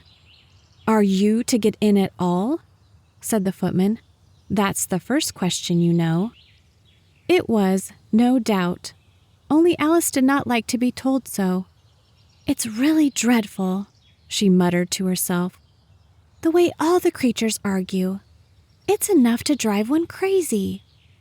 The footman seemed to think this a good opportunity for repeating his remark with variations. "I shall sit here," he said, "on and off for days and days." "But what am I to do?" said Alice. "Anything you like," said the footman, and began whistling. "Oh, there's no use in talking to him," said Alice desperately. "He's perfectly idiotic." And she opened the door and went in. The door led right into a large kitchen, which was full of smoke from one end to the other. The Duchess was sitting on a 3-legged stool in the middle, nursing a baby. The cook was leaning over the fire, stirring a large cauldron which seemed to be full of soup. "There's certainly too much pepper in that soup," Alice said to herself, as well as she could for sneezing. There was certainly too much of it in the air. Even the Duchess sneezed occasionally, and as for the baby, it was sneezing and howling alternatively without a moment's pause. The only things in the kitchen that did not sneeze were the cook and a large cat, which was sitting on the hearth and grinning from ear to ear. "Please, would you tell me," said Alice, a little timidly, for she was not quite sure whether it was good manners for her to speak first, "why your cat grins like that?" "It's a Cheshire cat," said the Duchess. "And that's why, pig." She said the last word with such sudden violence that Alice quite jumped. But she saw in another moment that it was addressed to the baby and not to her, so she took courage and went on again. "I didn't know that Cheshire cats always grinned. In fact, I didn't know that cats could grin." "They all can," said the Duchess, "and most of 'em do." "I don't know of any that do," Alice said, very politely, feeling quite pleased to have got into a conversation. "You don't know much," said the Duchess, "and that's a fact." Alice did not at all like the tone of this remark, and thought it would be as well to introduce some other subject of conversation. While she was trying to fix on one, the cook took the cauldron of soup off the fire and at once set to work, throwing everything within her reach at the Duchess and the baby. The fire irons came first. Then followed a shower of saucepans, plates, and dishes. The Duchess took no notice of them even when they hit her, and the baby was howling so much already that it was quite impossible to say whether the blows hurt it or not. "Oh, please, mind what you're doing," cried Alice, jumping up and down in an agony of terror. "Oh, there goes his precious nose," as an unusually large saucepan flew close by it and very nearly carried it off. "If everybody minded their own business," the Duchess said in a hoarse growl, "the world would go round a deal faster than it does." "Which would not be an advantage," said Alice, who felt very glad to get an opportunity of showing off a little of her knowledge. "Just think of what work it would make with the day and night. You see, the Earth takes 24 hours to turn round on its axis." "Talking of axes," said the Duchess, "chop off her head." Alice glanced rather anxiously at the cook to see if she meant to take the hint, but the cook was busily stirring the soup and seemed not to be listening, so she went on again. 24 hours, I think, or is it 12? "Oh, don't bother me," said the Duchess. "I never could abide figures." And with that, she began nursing her child again, singing a sort of lullaby to it as she did so, and giving it a violent shake at the end of every line. "Speak roughly to your little boy and beat him when he sneezes. He only does it to annoy because he knows it teases." Chorus, in which the cook and the baby joined. "Wow, wow, wow." While the Duchess sang the second verse of the song, she kept tossing the baby violently up and down, and the poor little thing howled so that Alice could hardly hear the words. "I speak severely to my boy, I beat him when he sneezes, for he can thoroughly enjoy the pepper when he pleases." Chorus. "Wow, wow, wow." "Here, you may nurse it a bit if you like," the Duchess said to Alice, flinging the baby at her as she spoke. "I must go and get ready to play croquet with the Queen." And she hurried out of the room. The cook threw a frying pan after her as she went out, but it just missed her. Alice caught the baby with some difficulty, as it was a weird-shaped little creature, and held out its arms and legs in all directions. "Just like a starfish," thought Alice. The poor little thing was snorting like a steam engine when she caught it, and kept doubling itself up and straightening itself out again, so that altogether, for the first minute or two, it was as much as she could do to hold it. As soon as she had made out the proper way of nursing it, which was to twist it up into a sort of knot, and then keep tight hold of its right ear and left foot, so as to prevent its undoing itself, she carried it out into the open air. "If I don't take this child away with me," thought Alice, "they're sure to kill it in a day or two. Wouldn't it be murder to leave it behind?" She said the last words out loud, and the little thing grunted in reply. It had left off sneezing by this time. "Don't grunt," said Alice.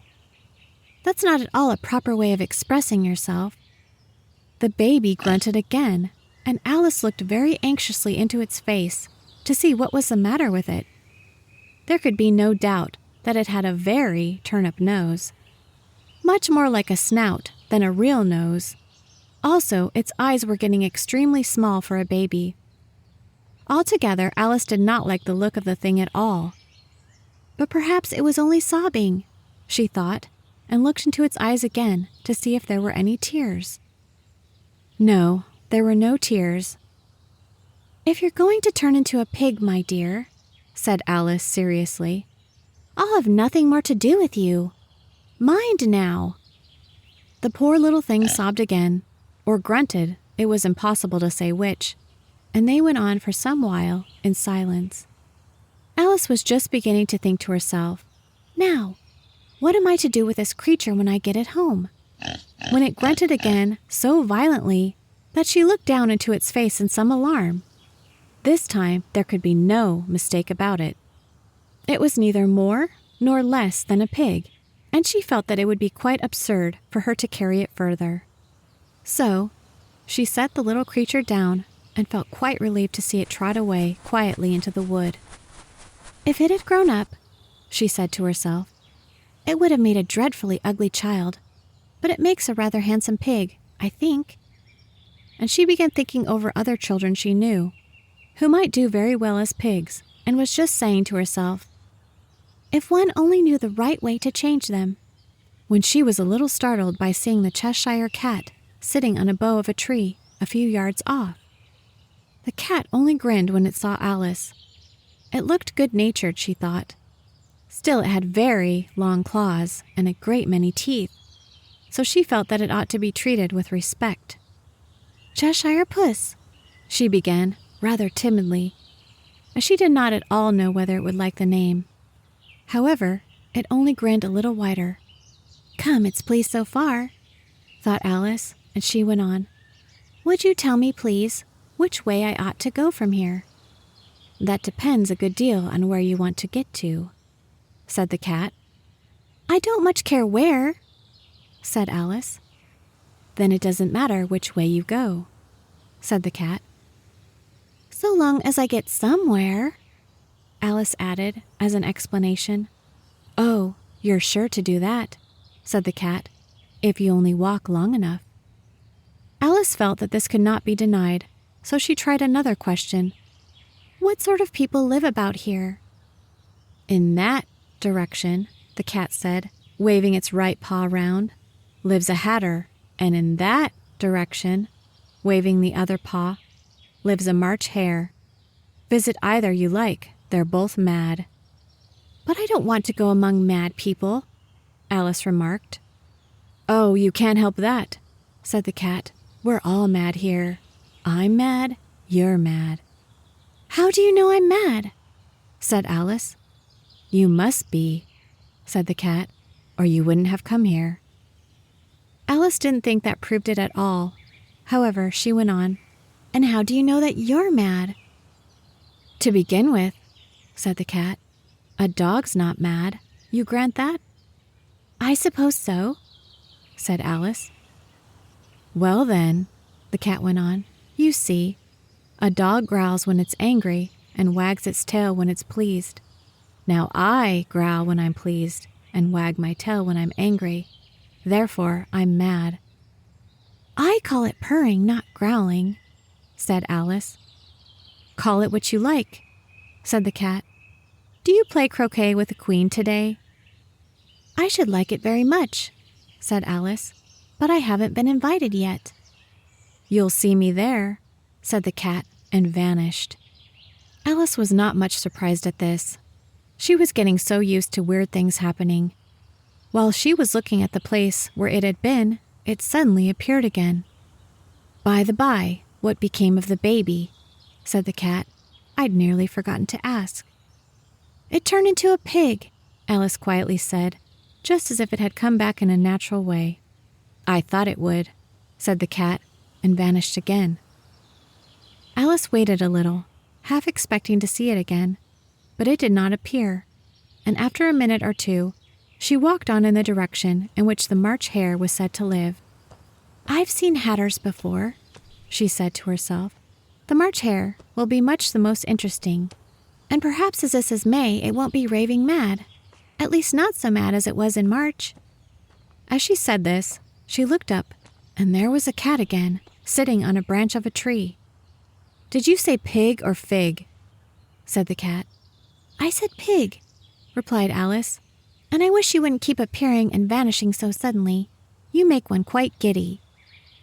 "All right," said the cat, and this time it vanished quite slowly, beginning with the end of the tail and ending with a grin, which remained some time after the rest of it had gone. "Well, I've often seen a cat without a grin," thought Alice, "but a grin without a cat, it's the most curious thing I ever saw in my life." She had not gone much further before she came in sight of the house of the March Hare. She thought it must be the right house, because the chimneys were shaped like ears, and the roof was thatched with fur. It was so large a house that she did not like to go nearer till she had nibbled some more of the left-hand bit of mushroom, and raised herself to about 2 feet high. Even then she walked up towards it rather timidly, saying to herself, "Suppose it should be raving mad after all. I almost wish I'd gone to see the Hatter instead." Chapter 7. A Mad Tea Party. There was a table set out under a tree in front of the house, and the March Hare and the Hatter were having tea at it. A dormouse was sitting between them, fast asleep, and the other two were using it as a cushion, resting their elbows on it, and talking over its head. "Very uncomfortable for the dormouse," thought Alice.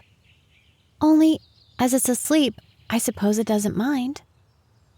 The table was a large one, but the three were all crowded together at one corner of it. "No room, no room," they cried out when they saw Alice coming.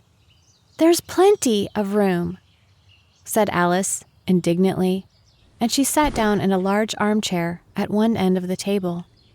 "Have some wine," the March Hare said in an encouraging tone. Alice looked all round the table, but there was nothing on it but tea. "I don't see any wine," she remarked. "There isn't any," said the March Hare. "Then it wasn't very civil of you to offer it," said Alice angrily. "It wasn't very civil of you to sit down without being invited," said the March Hare. "I didn't know it was your table," said Alice. "It's laid for a great many more than 3. "Your hair wants cutting," said the Hatter. He had been looking at Alice for some time with great curiosity, and this was his first speech.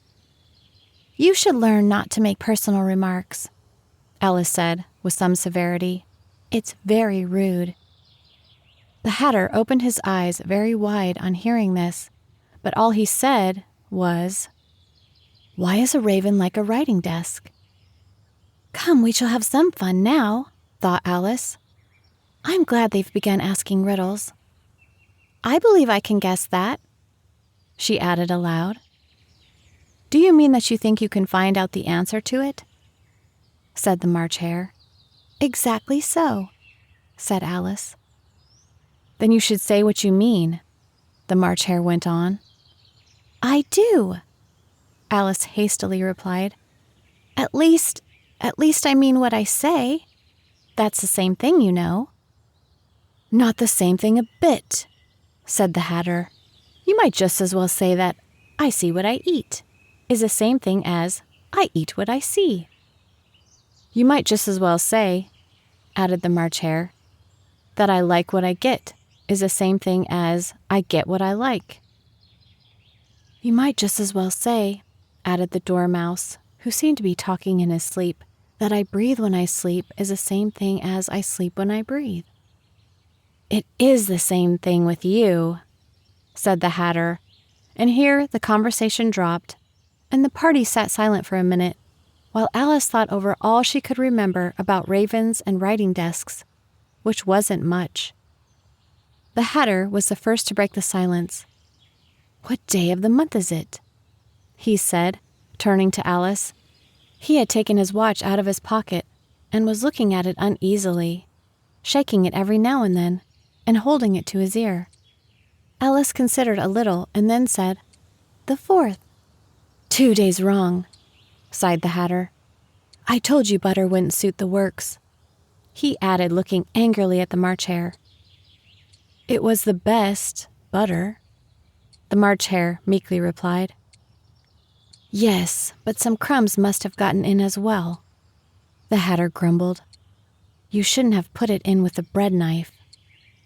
The March Hare took the watch and looked at it gloomily. Then he dipped it into his cup of tea and looked at it again, but he could think of nothing better to say than his first remark. "It was the best butter, you know." Alice had been looking over his shoulder with some curiosity. "What a funny watch," she remarked. "It tells the day of the month and doesn't tell what o'clock it is." "Why should it?" muttered the Hatter. "Does your watch tell you what year it is?" "Of course not," Alice replied very readily. "But that's because it stays the same year for such a long time together." "Which is just the case with mine," said the Hatter. Alice felt dreadfully puzzled. The Hatter's remark seemed to have no sort of meaning in it, and yet it was certainly English. "I don't quite understand you," she said, as politely as she could. "The dormouse is asleep again," said the Hatter, and he poured a little hot tea upon his nose. The dormouse shook its head impatiently and said, without opening its eyes, of course, just what I was going to remark myself." "Have you guessed the riddle yet?" the Hatter said, turning to Alice again. "No, I give up," Alice replied. "What's the answer?" "I haven't the slightest idea," said the Hatter. "Nor I," said the March Hare. Alice sighed wearily. "I think you might do something better with the time," she said, "than wasting it in asking riddles that have no answers." "If you knew time as well as I do," said the Hatter, "you wouldn't talk about wasting it. It's him." "I don't know what you mean," said Alice. "Of course you don't," the Hatter said, tossing his head contemptuously. "I dare say you never even spoke to time." "Perhaps not," Alice cautiously replied. "But I know I have to beat time when I learn music." "Ah, that accounts for it," said the Hatter. "He won't stand beating. Now, if you only kept on good terms with him, he'd do almost anything you liked with the clock. For instance, suppose it were 9 o'clock in the morning, just time to begin lessons. You'd only have to whisper a hint to time, and round goes the clock in a twinkling. 1:30, time for dinner. I only wish it was," the March Hare said to itself in a whisper. "That would be grand, certainly," said Alice thoughtfully. "But then, I shouldn't be hungry for it, you know." "Not at first, perhaps," said the Hatter, "but you could keep it to 1:30 as long as you liked." "Is that the way you manage?" Alice asked. The Hatter shook his head mournfully. "Not I," he replied. "We quarreled last March, just before he went mad, you know," pointing with his teaspoon at the March Hare. "It was at the great concert given by the Queen of Hearts, and I had to sing 'Twinkle, Twinkle, Little Bat, How I Wonder What You're At.' You know the song, perhaps?" "I've heard something like it," said Alice. "It goes on, you know," the Hatter continued, "in this way. Up above the world you fly, like a tea tray in the sky. Twinkle, twinkle." Here, the dormouse shook itself and began singing in its sleep, "Twinkle, twinkle, twinkle, twinkle," and went on so long that they had to pinch it to make it stop. "Well, I've hardly finished the first verse," said the Hatter, when the Queen jumped up and bawled out, "He's murdering the time, off with his head." "How dreadfully savage!" exclaimed Alice. "And ever since that," the Hatter went on in a mournful tone, "he won't do a thing I ask. It's always 6 o'clock now." A bright idea came into Alice's head. "Is that the reason so many tea things are put out here?" she asked.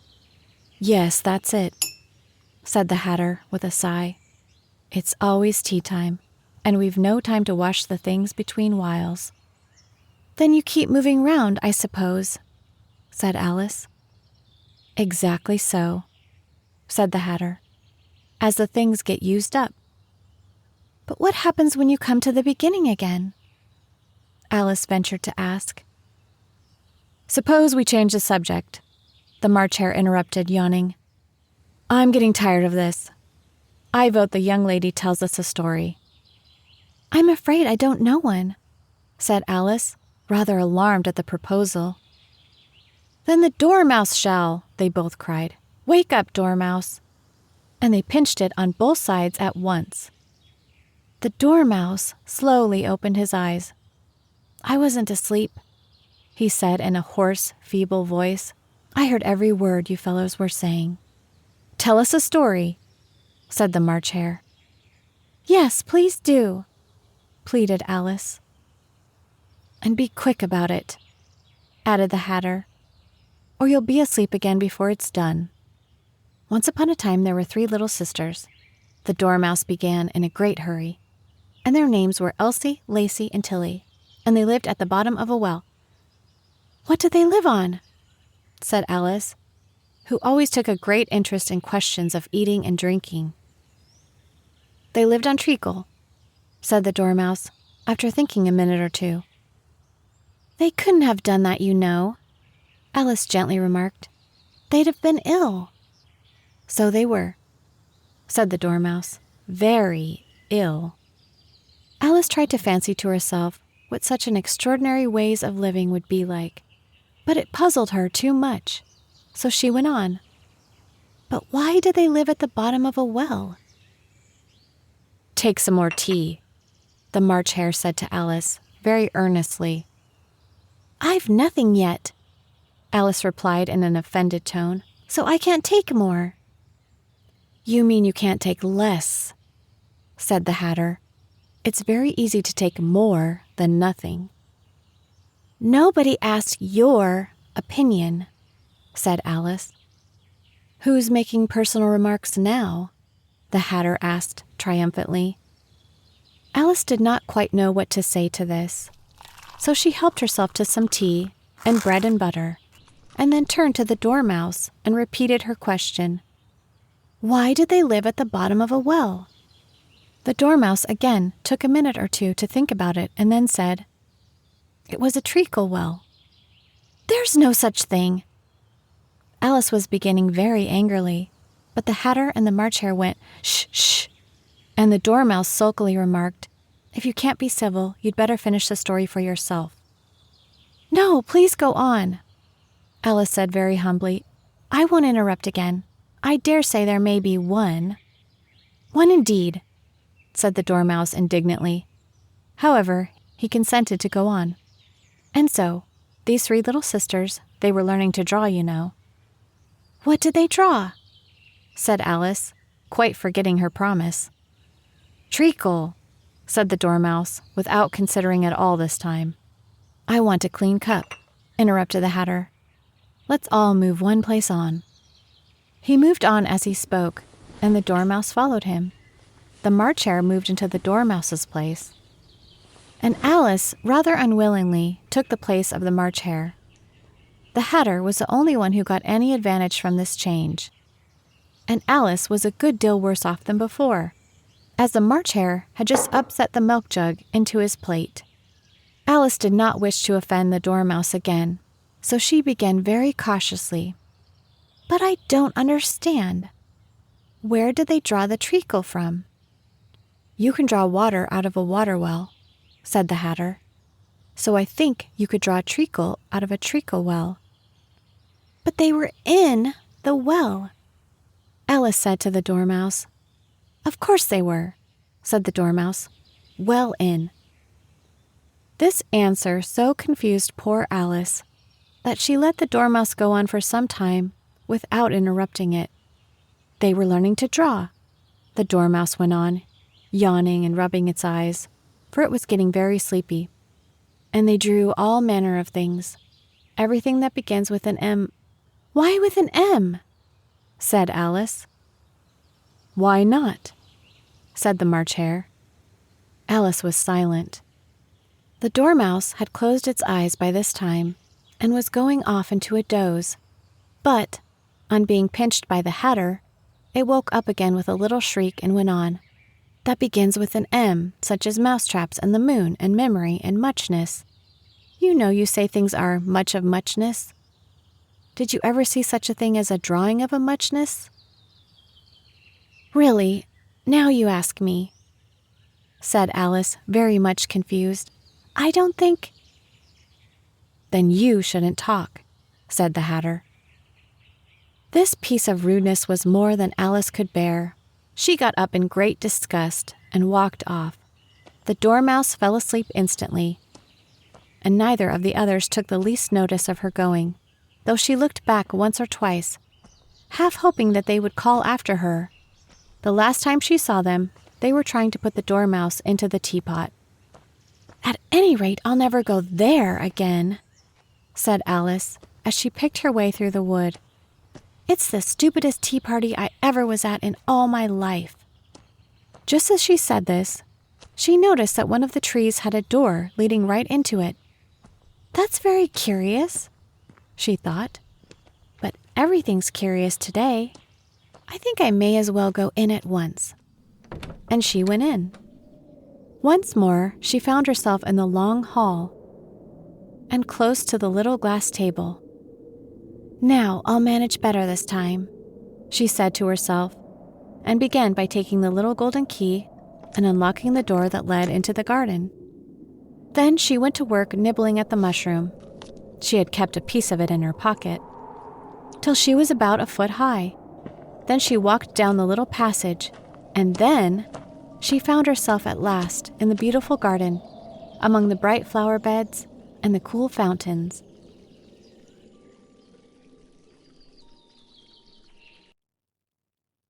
Chapter 8. The Queen's Croquet Ground.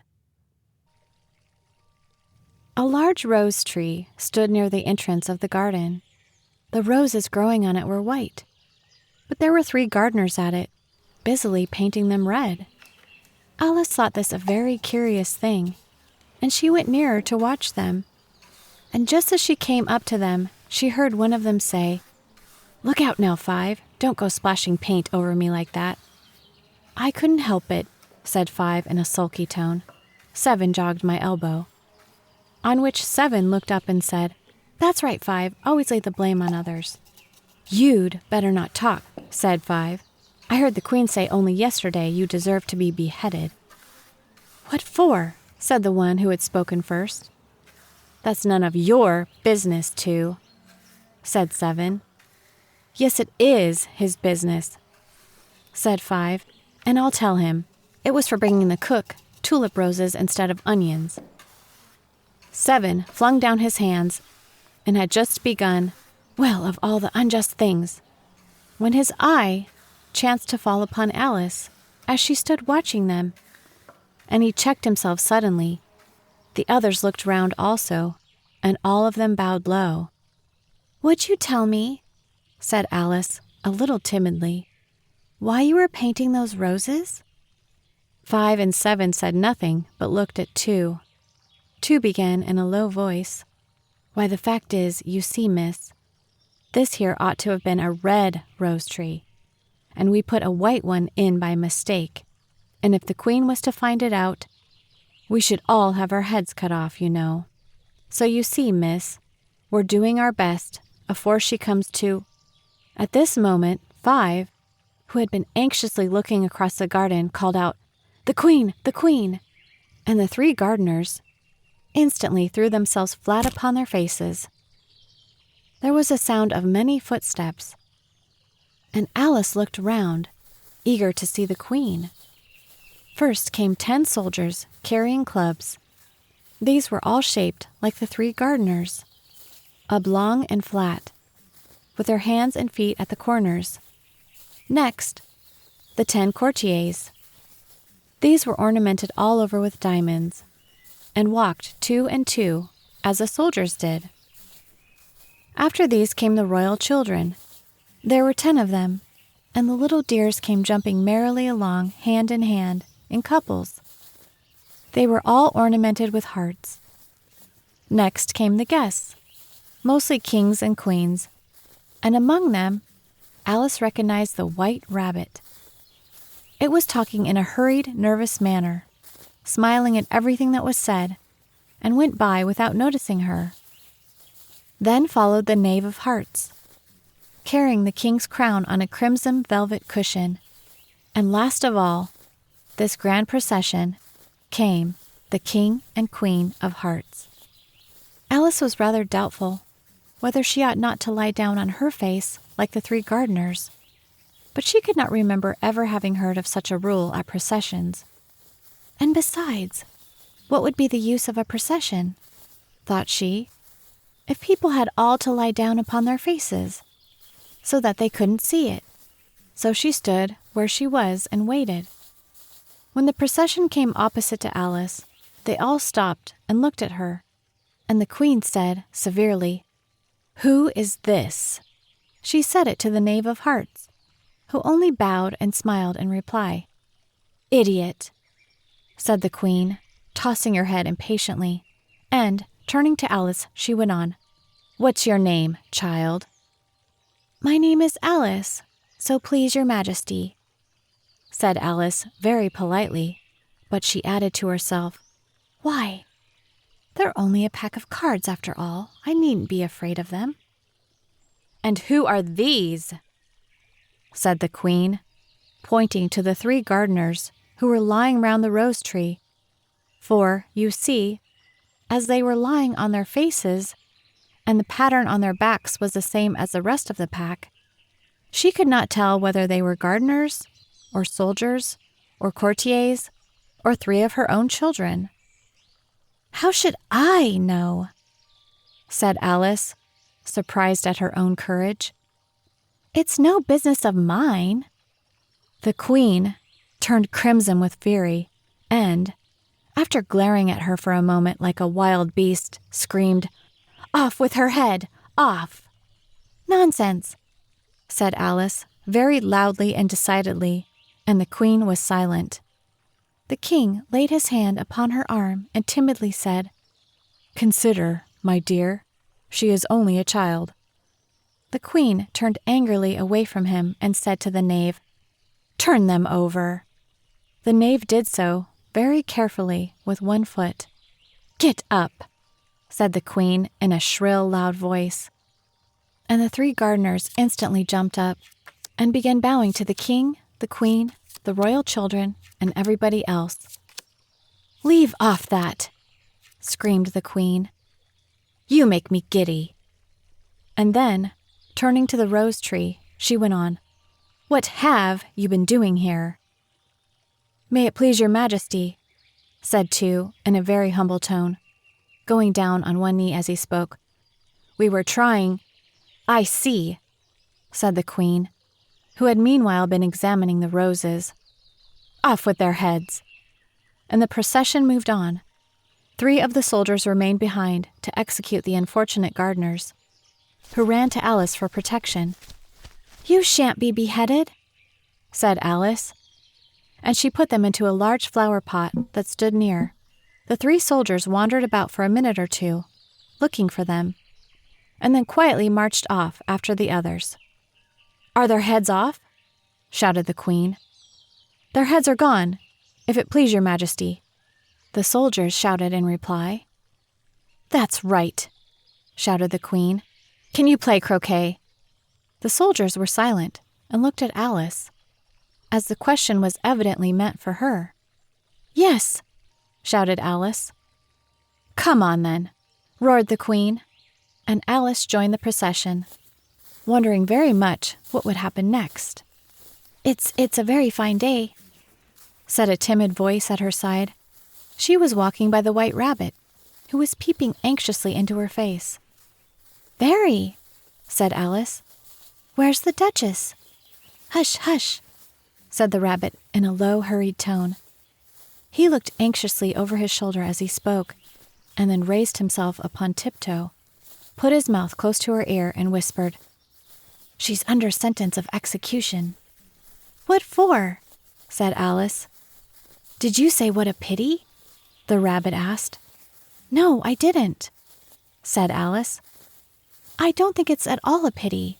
I said, what for?" "She boxed the queen's ears," the rabbit began. Alice gave a little scream of laughter. "Oh, hush," the rabbit whispered in a frightened tone. "The queen will hear you.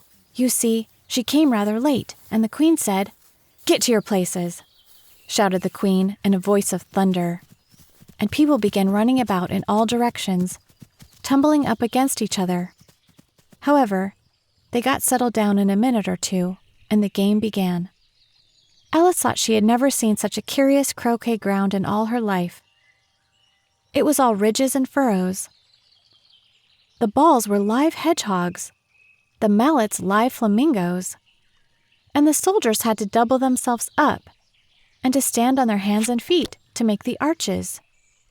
The chief difficulty Alice found at first was in managing her flamingo. She succeeded in getting its body tucked away, comfortably enough under her arm, with its legs hanging down.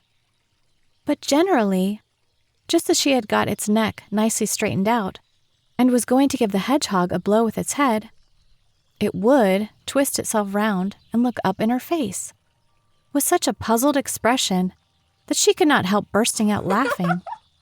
And when she had got its head down and was going to begin again, it was very provoking to find that the hedgehog had unrolled itself and was in the act of crawling away.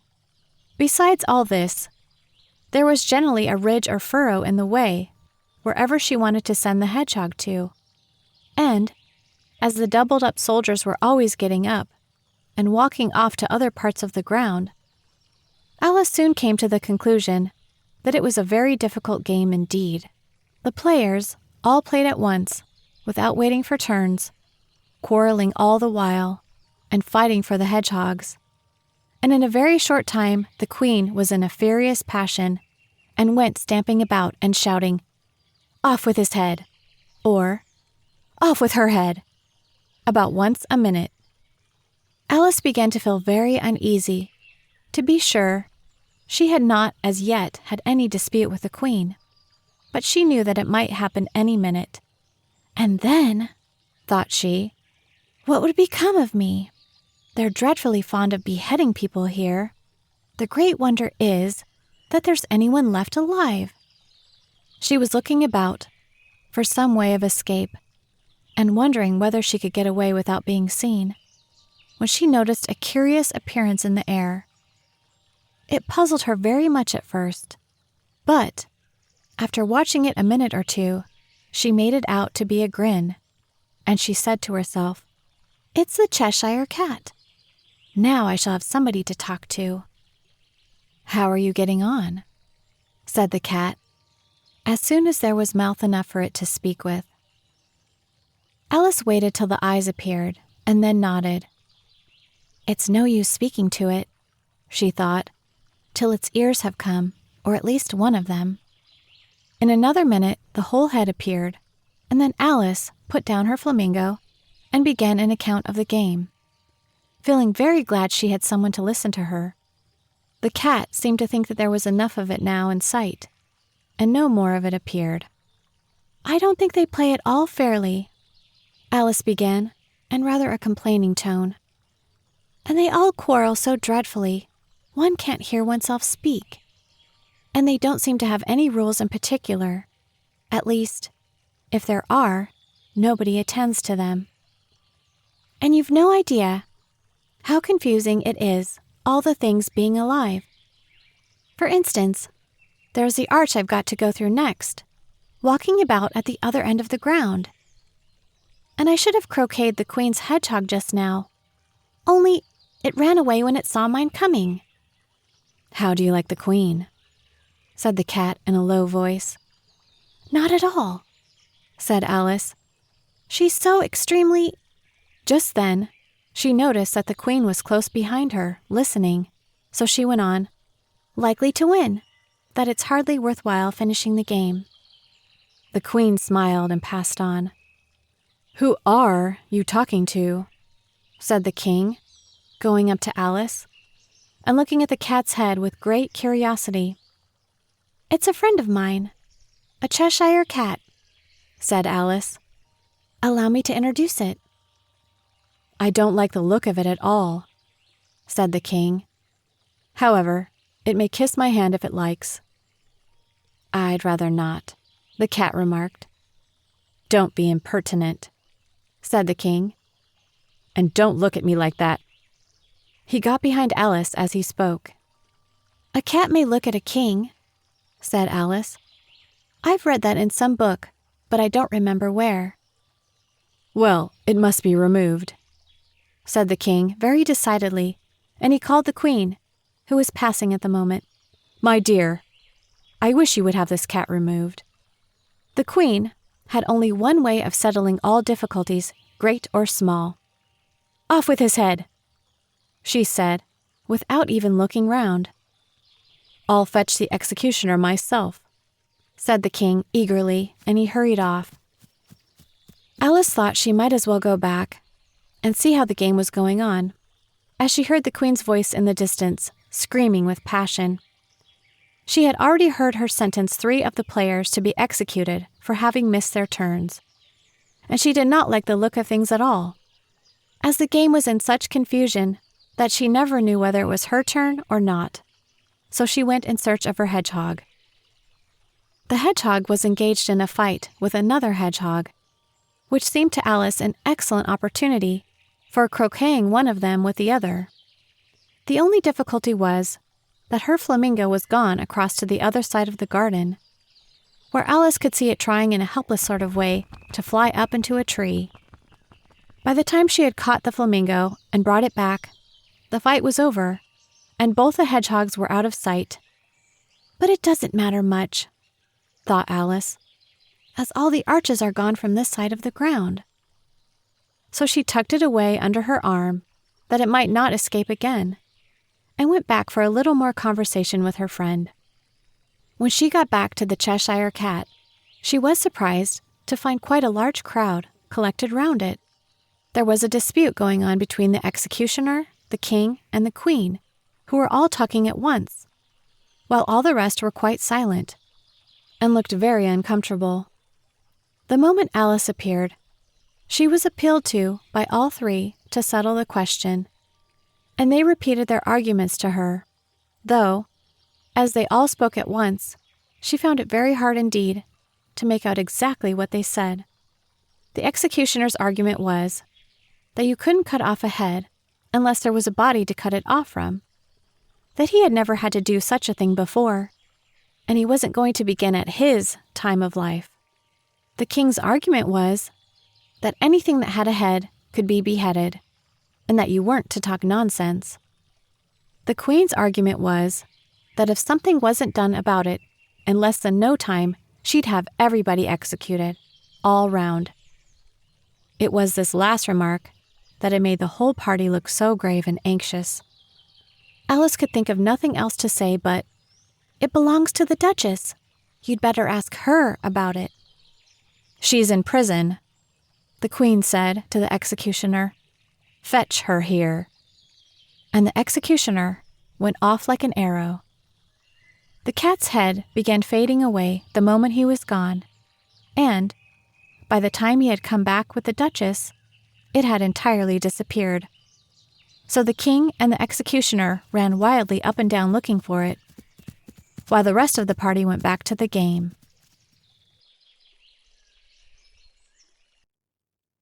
Chapter 9. The Mock Turtle's Story.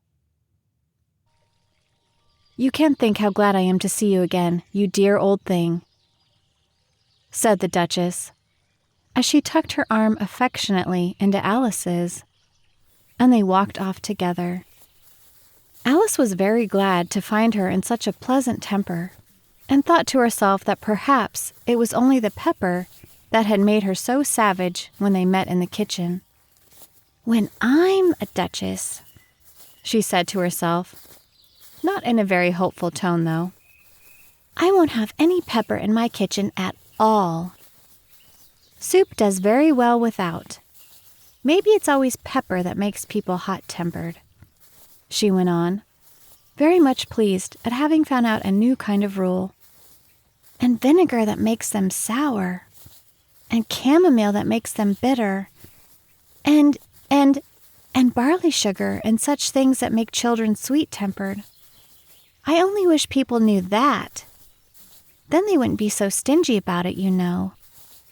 She had quite forgotten the Duchess by this time, and was a little startled when she heard her voice close to her ear. "You're thinking about something, my dear, and that makes you forget to talk. I can't tell you just now what the moral of that is, but I shall remember it in a bit."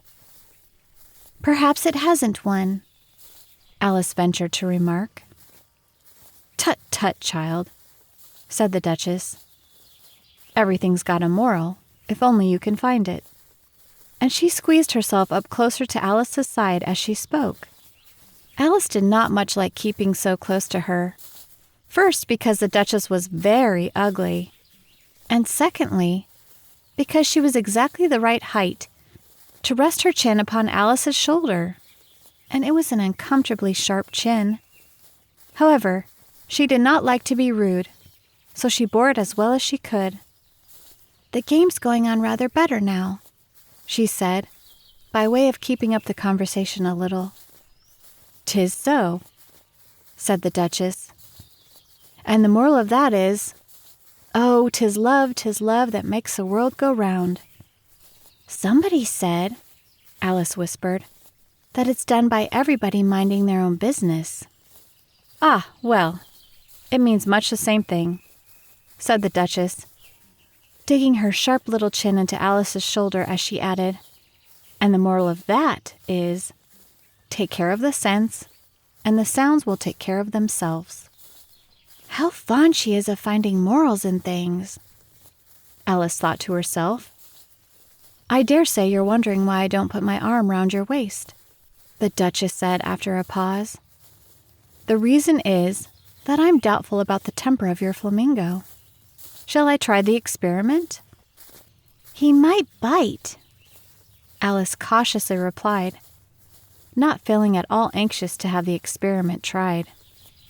"Very true," said the Duchess. "Flamingos and mustard both bite.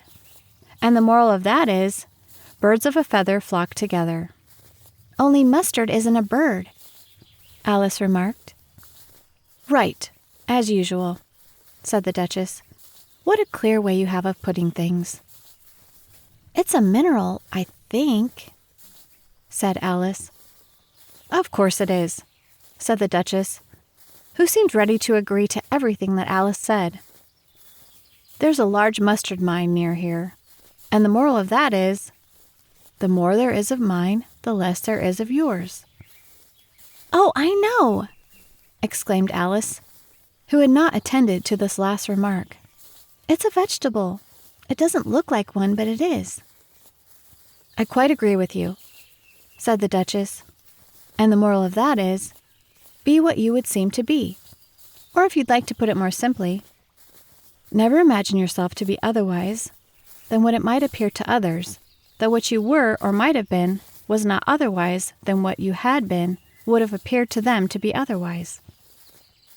"I think I should understand that better," Alice said very politely, "if I had it written down, but I can't quite follow it as you say it." "That's nothing to what I could say if I chose," the Duchess replied, in a pleased tone. "Pray, don't trouble yourself to say it any longer than that," said Alice. "Oh, don't talk about trouble," said the Duchess. "I make you a present of everything I've said as yet." "A cheap sort of present," thought Alice. "I'm glad they don't give birthday presents like that." But she did not venture to say it out loud. "Thinking again?" the Duchess asked, with another dig of her sharp little chin. "I've a right to think," said Alice sharply, for she was beginning to feel a little worried. "Just about as much right," said the Duchess, "as pigs have to fly. And But here, to Alice's great surprise, the Duchess's voice died away, even in the middle of her favorite word, moral, and the arm that was linked into hers began to tremble. Alice looked up, and there stood the Queen in front of them, with her arms folded, frowning like a thunderstorm. "A fine day, Your Majesty," the Duchess began in a low, weak voice. "Now I give you fair warning," shouted the Queen, stamping on the ground as she spoke. "Either you or your head must be off, and that in about half no time. Take your choice." The Duchess took her choice and was gone in a moment. "Let's go on with the game," the Queen said to Alice, and Alice was too much frightened to say a word, but slowly followed her back to the croquet ground. The other guests had taken advantage of the Queen's absence and were resting in the shade. However, the moment they saw her, they hurried back to the game, the Queen merely remarking that a moment's delay would cost them their lives. All the time they were playing, the Queen never left off quarreling with the other players and shouting, "Off with his head!" or "Off with her head!" Those whom she sentenced were taken into custody by the soldiers, who of course had to leave off being arches to do this, so that by the end of half an hour or so, there were no arches left, and all the players, except the King, the Queen, and Alice, were in custody and under sentence of execution. Then the Queen left off, quite out of breath, and said to Alice, "Have you seen the mock turtle yet?" "No," said Alice. "I don't even know what a mock turtle is." "It's the thing mock turtle soup is made from," said the Queen. "I never saw one or heard of one," said Alice. "Come on, then," said the Queen, "and he shall tell you his history." As they walked off together, Alice heard the King say in a low voice to the company generally, "You are all pardoned." "Come, that's a good thing," she said to herself, for she had felt quite unhappy at the number of executions the Queen had ordered. They very soon came upon a griffin, lying fast asleep in the sun. If you don't know what a griffin is, look at a picture. "Up, lazy thing," said the Queen, "and take this young lady to see the mock turtle and to hear his history. I must go back and see after some executions I have ordered." And she walked off, leaving Alice alone with the griffin. Alice did not quite like the look of the creature, but on the whole, she thought it would be quite as safe to stay with it as to go after that savage Queen. So she waited. The griffin sat up and rubbed its eyes. Then it watched the Queen till she was out of sight. Then it chuckled. "What fun," said the griffin, half to itself, half to Alice.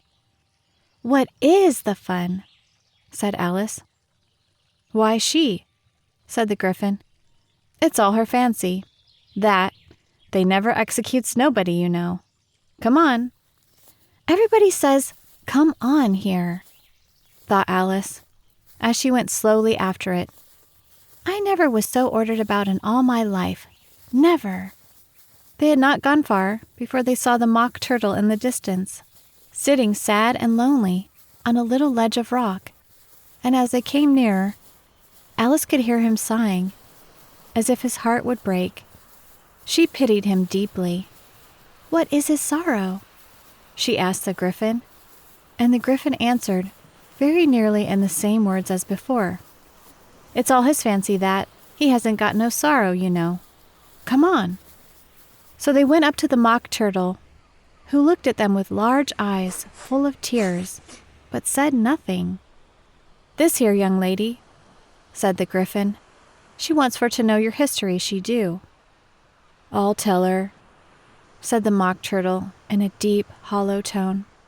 "Sit down, both of you, and don't speak a word till I've finished." So they sat down, and nobody spoke for some minutes. Alice thought to herself, "I don't see how he can ever finish if he doesn't begin." But she waited patiently. "Once," said the Mock Turtle at last, with a deep sigh, "I was a real turtle." These words were followed by a very long silence, broken only by an occasional exclamation of "Hurrah!" from the Griffin, and the constant heavy sobbing of the Mock Turtle. Alice was very nearly getting up and saying, "Thank you, sir, for your interesting story." But she could not help thinking that there must be more to come, so she sat still and said nothing. "When we were little," the Mock Turtle went on at last, more calmly, though still sobbing a little now and then, "we went to school in the sea. The master was an old turtle. We used to call him Tortoise." "Why did you call him Tortoise if he wasn't one?" Alice asked. "We called him Tortoise because he taught us," said the Mock Turtle angrily. "Really, you are very dull. You ought to be ashamed of yourself for asking such a simple question," added the Griffin. And then they both sat silent and looked at poor Alice, who felt ready to sink into the earth. At last, the Griffin said to the Mock Turtle, "Drive on, old fellow. Don't be all day about it."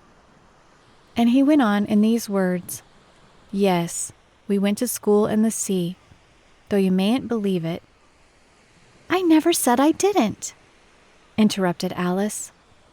"You did," said the Mock Turtle. "Hold your tongue," added the Griffin, before Alice could speak again. The Mock Turtle went on. "We had the best of educations. In fact, we went to school every day." "I've been to a day school too," said Alice. "You needn't be so proud as all that." "With extras?" asked the Mock Turtle, a little anxiously. "Yes," said Alice. "We learned French and music." "And washing?" said the Mock Turtle. "Certainly not," said Alice indignantly. "Ah, then yours wasn't a really good school," said the Mock Turtle in a tone of great relief.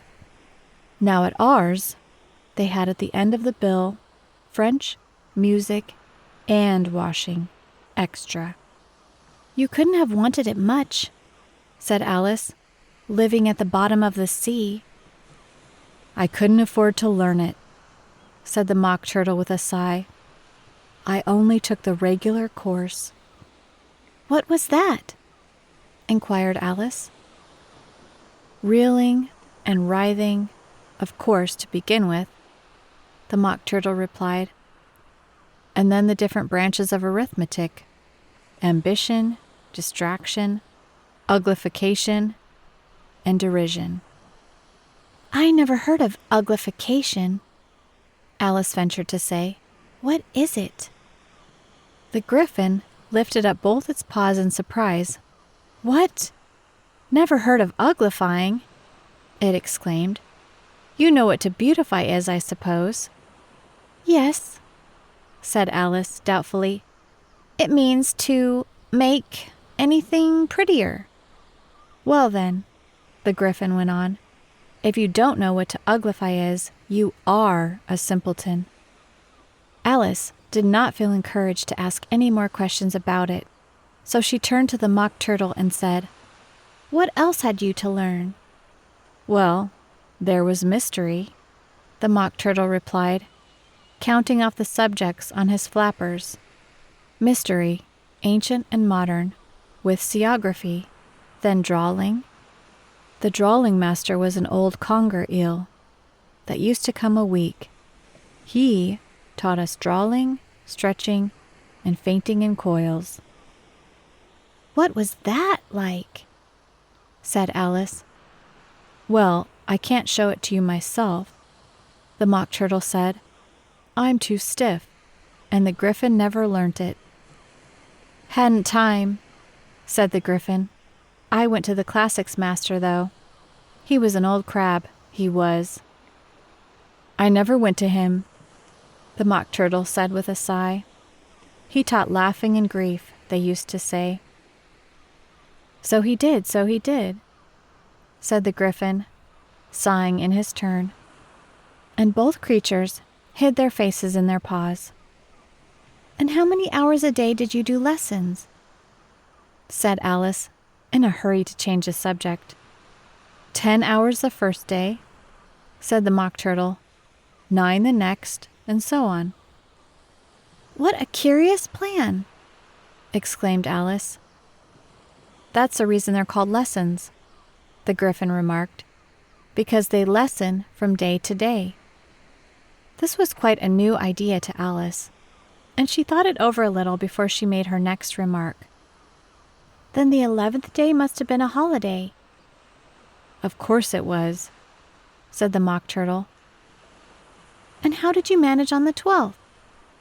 Alice went on eagerly.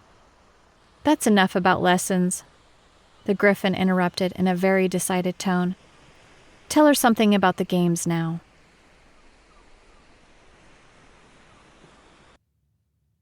Chapter 10. The Lobster Quadrille.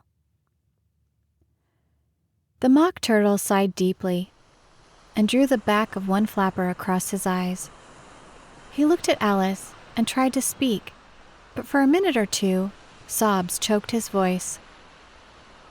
"Same as if he had had a bone in his throat," said the Griffin, and it set to work shaking him and punching him in the back. At last, the Mock Turtle recovered his voice, and, with tears running down his cheeks, he went on again. "You may not have lived much under the sea." "I haven't," said Alice.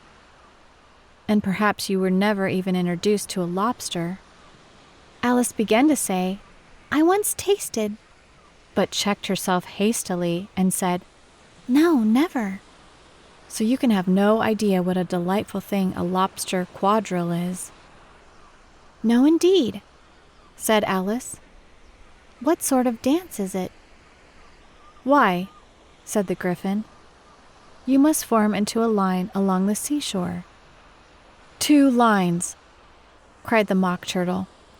"Seals, turtles, salmon, and so on.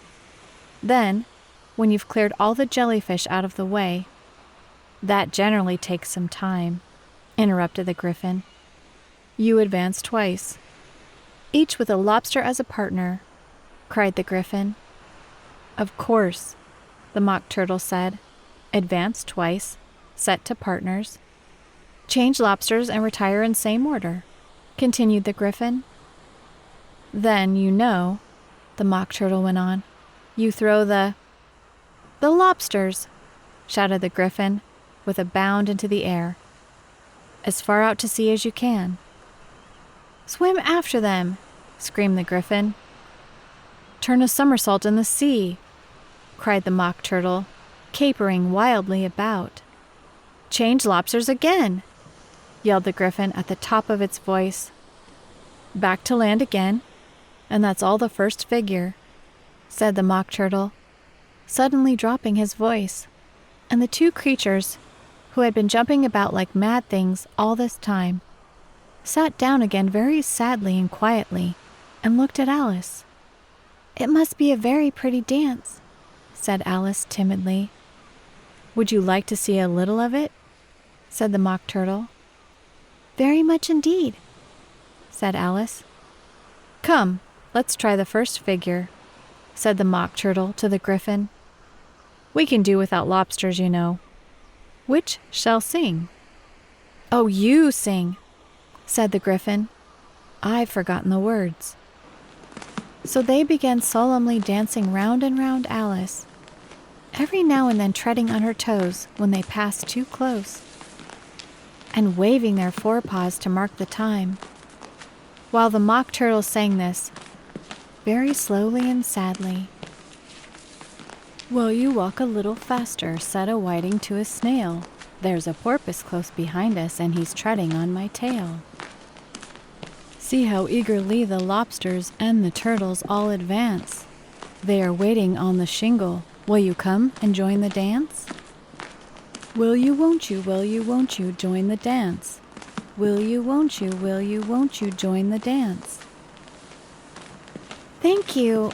It's a very interesting dance to watch," said Alice, feeling very glad that it was over at last. "And I do so like that curious song about the whiting." "Oh, as to the whiting," said the Mock Turtle, you've seen them, of course." "Yes," said Alice. "I've often seen them at She checked herself hastily. "I don't know where Din might be," said the Mock Turtle. "But if you've seen them so often, of course you know what they're like." "I believe so," Alice replied thoughtfully. "They have their tails in their mouths, and they're all over crumbs."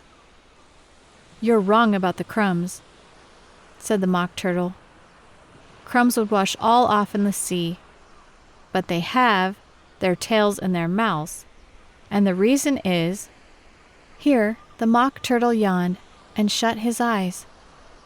"Tell her about the reason and all that," he said to the Griffin. "The reason is," said the Griffin, "that they would go with the lobsters to the dance. Then they got thrown out to sea. They had to fall a long way. And they got their tails fast in their mouths, so they couldn't get them out again. That's all." "Thank you," said Alice. "It's very interesting. I never knew so much about a whiting before." "I can tell you more than that if you like," said the Griffin. "Do you know why it's called a whiting?" "I never thought about it," said Alice. "Why?" "It does the boots and shoes," the Griffin replied very solemnly. Alice was thoroughly puzzled. "Does the boots and shoes?" she repeated in a wondering tone. "Why, what are your shoes done with?" said the Griffin. "I mean, what makes them so shiny?" Alice looked down at them and considered a little before she gave her answer. "They're done with blacking, I believe." "Boots and shoes under the sea," the Griffin went on, in a deep voice, "are done with whiting. Now you know." "And what are they made of?" Alice asked in a tone of great curiosity. "Soles and eels, of course," the Griffin replied rather impatiently. "Any shrimp could have told you that." "If I'd been the whiting," said Alice, whose thoughts were still running on the song, "I'd have said to the porpoise, 'Keep back, please. We don't want you with us.'" "They were obliged to have him with them," the Mock Turtle said. "No wise fish would go anywhere without a porpoise." "Wouldn't it really?" said Alice in a tone of great surprise. "Of course not," said the Mock Turtle. "Why, if a fish came to me and told me he was going a journey, I should say, 'With what porpoise?'" "Don't you mean purpose?" said Alice. "I mean what I say," the Mock Turtle replied in an offended tone. And the Griffin added, "Come, let's hear some of your adventures." "I could tell you my adventures, beginning from this morning," said Alice a little timidly. "But it's no use going back to yesterday, because I was a different person then." "Explain all that," said the Mock Turtle. No, the adventures first," said the Griffin in an impatient tone. "Explanations take such a dreadful time." So Alice began telling them her adventures from the time when she first saw the White Rabbit. She was a little nervous about it just at first. The two creatures got so close to her, one on each side, and opened their eyes and mouths, so very wide. But she gained courage as she went on. Her listeners were perfectly quiet till she got to the part about her repeating, "You are old, Father William," to the carpenter, and the words all coming different. And then the Mock Turtle drew a long breath and said, "That's very curious." "It's all about as curious as it can be," said the Gryphon. "It all came different," the Mock Turtle repeated thoughtfully. "I should like to hear her try and repeat something now. Tell her to begin." He looked at the Gryphon, as if he thought it had some kind of authority over Alice. "Stand up and repeat, 'Tis the voice of the sluggard," said the Gryphon. "How the creatures order one about and make one repeat lessons," thought Alice. "I might as well be at school at once." However, she got up and began to repeat it, but her head was so full of the lobster quadrille that she hardly knew what she was saying, and the words came very weird indeed. "'Tis the voice of the lobster," I heard him declare. "You have baked me too brown, I must sugar my hair. As a duck with its eyelids, so he with his nose trims his belt and his buttons, and turns out his toes. When the sands are all dry, he is gay as a lark, and will talk in contemptuous tones of the shark. But when the tide rises and sharks are around, his voice has a timid and tremulous sound." "That's very different from what I used to say when I was a child," said the Gryphon. "Well, I never heard it before," said the Mock Turtle, "but it sounds uncommon nonsense." Alice said nothing. She had sat down with her face in her hands, wondering if anything would ever happen in a natural way again. "I should like to have it explained," said the Mock Turtle. "She can't explain it," said the Gryphon hastily. "Go on with the next verse." "But what about his toes?" the Mock Turtle persisted. "How could he turn them out with his nose, you know?" "It's the first position in dancing," Alice said. But she was dreadfully puzzled by the whole thing and longed to change the subject.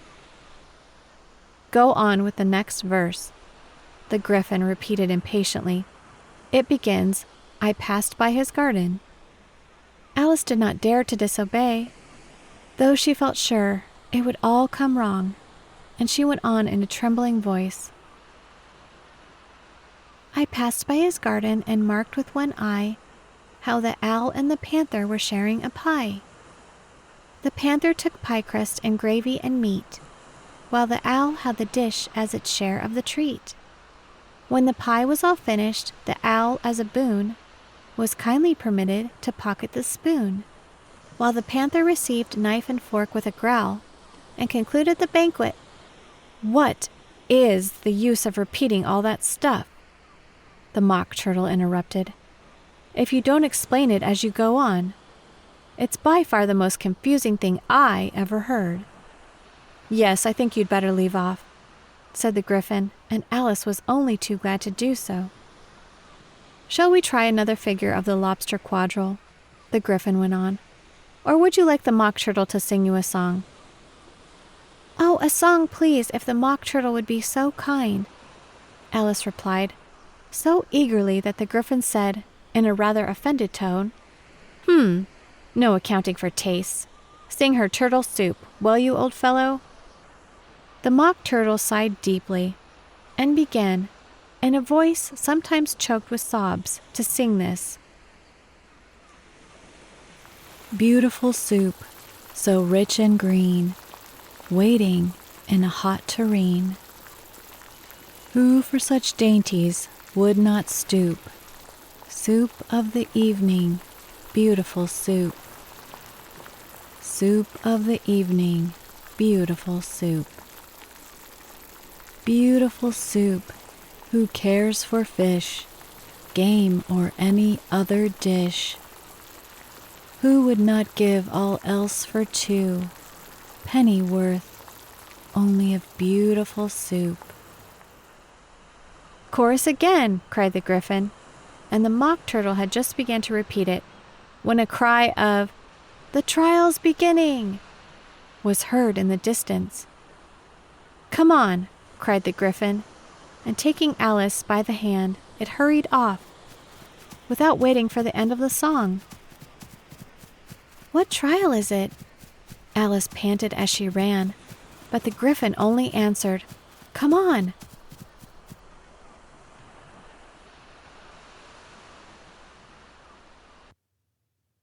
Chapter 11.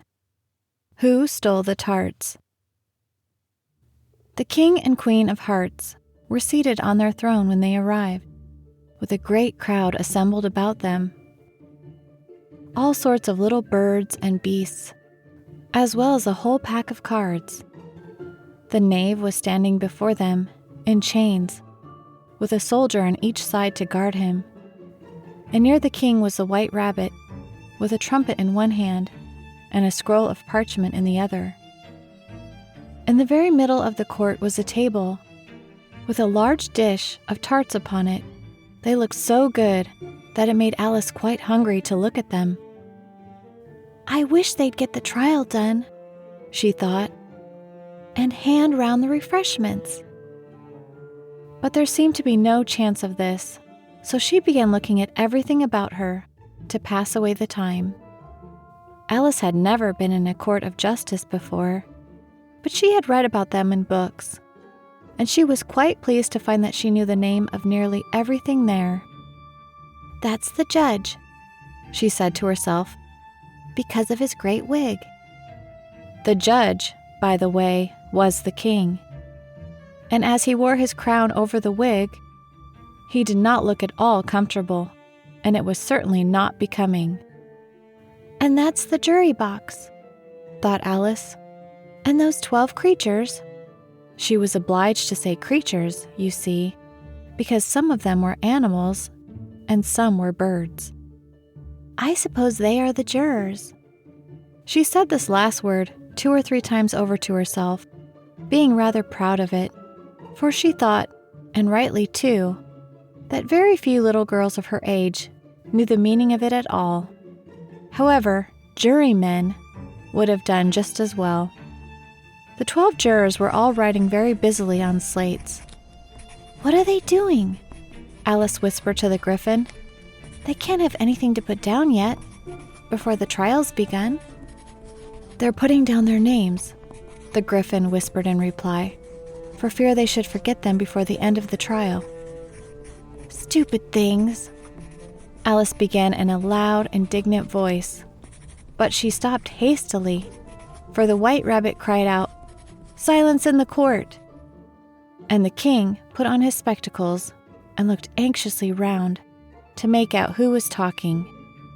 Alice could see, as well as if she were looking over their shoulders, that all the jurors were writing down stupid things on their slates, and she could even make out that one of them didn't know how to spell stupid, and that he had to ask his neighbor to tell him.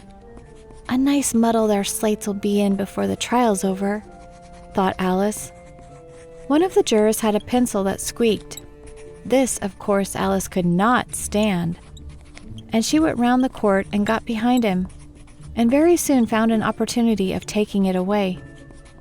She did it so quickly that the poor little juror, it was Bill the lizard, could not make out at all what had become of it. So, after hunting all about for it, he was obliged to write with one finger for the rest of the day. And this was of very little use, as it left no mark on the slate. "Harold, read the accusation," said the king. On this, the white rabbit blew 3 blasts on the trumpet, and then unrolled the parchment scroll, and read as follows.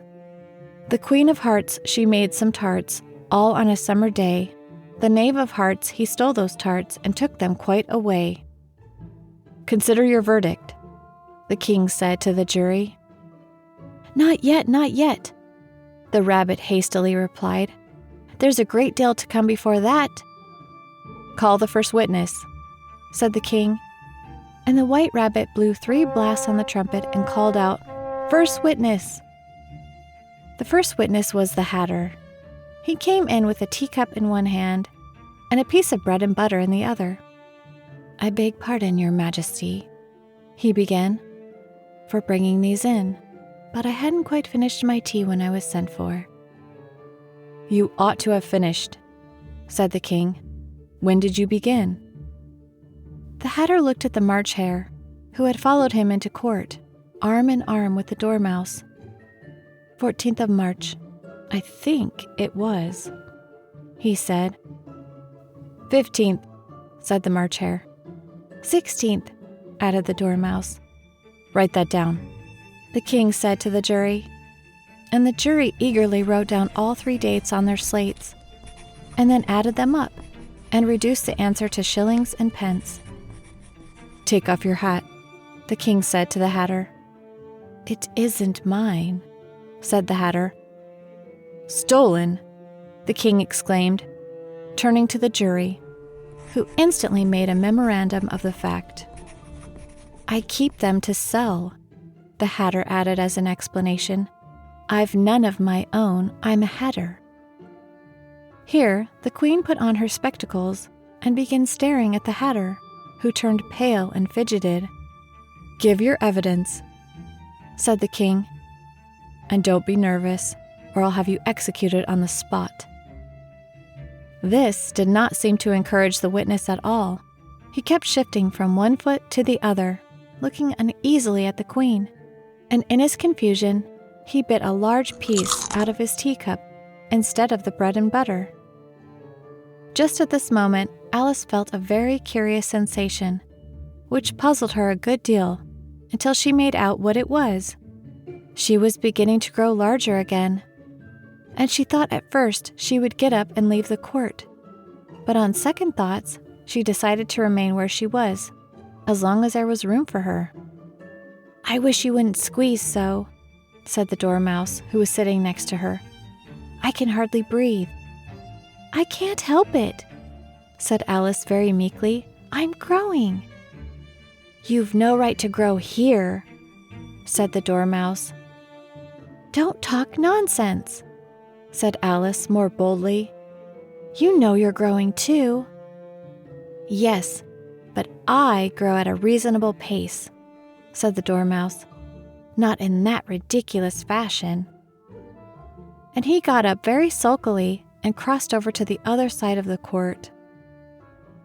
All this time the queen had never left off staring at the Hatter, and just as the Dormouse crossed the court, she said to one of the officers of the court, "Bring me the list of the singers in the last concert," on which the wretched Hatter trembled so that he shook both his shoes off.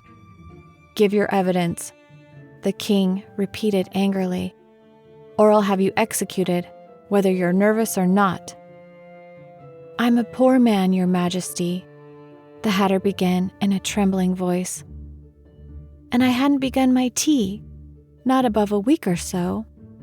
And what with the bread and butter getting so thin, and the twinkling of the tea." "The twinkling of the what?" said the king. "It began with the tea," the Hatter replied. "Of course twinkling begins with a T," said the king sharply. "Do you take me for a dunce? Go on." "I'm a poor man," the Hatter went on, "and most things twinkled after that.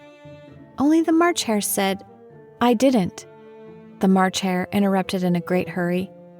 "You did," said the Hatter. "I deny it," said the March Hare. "He denies it," said the king. "Leave out that part."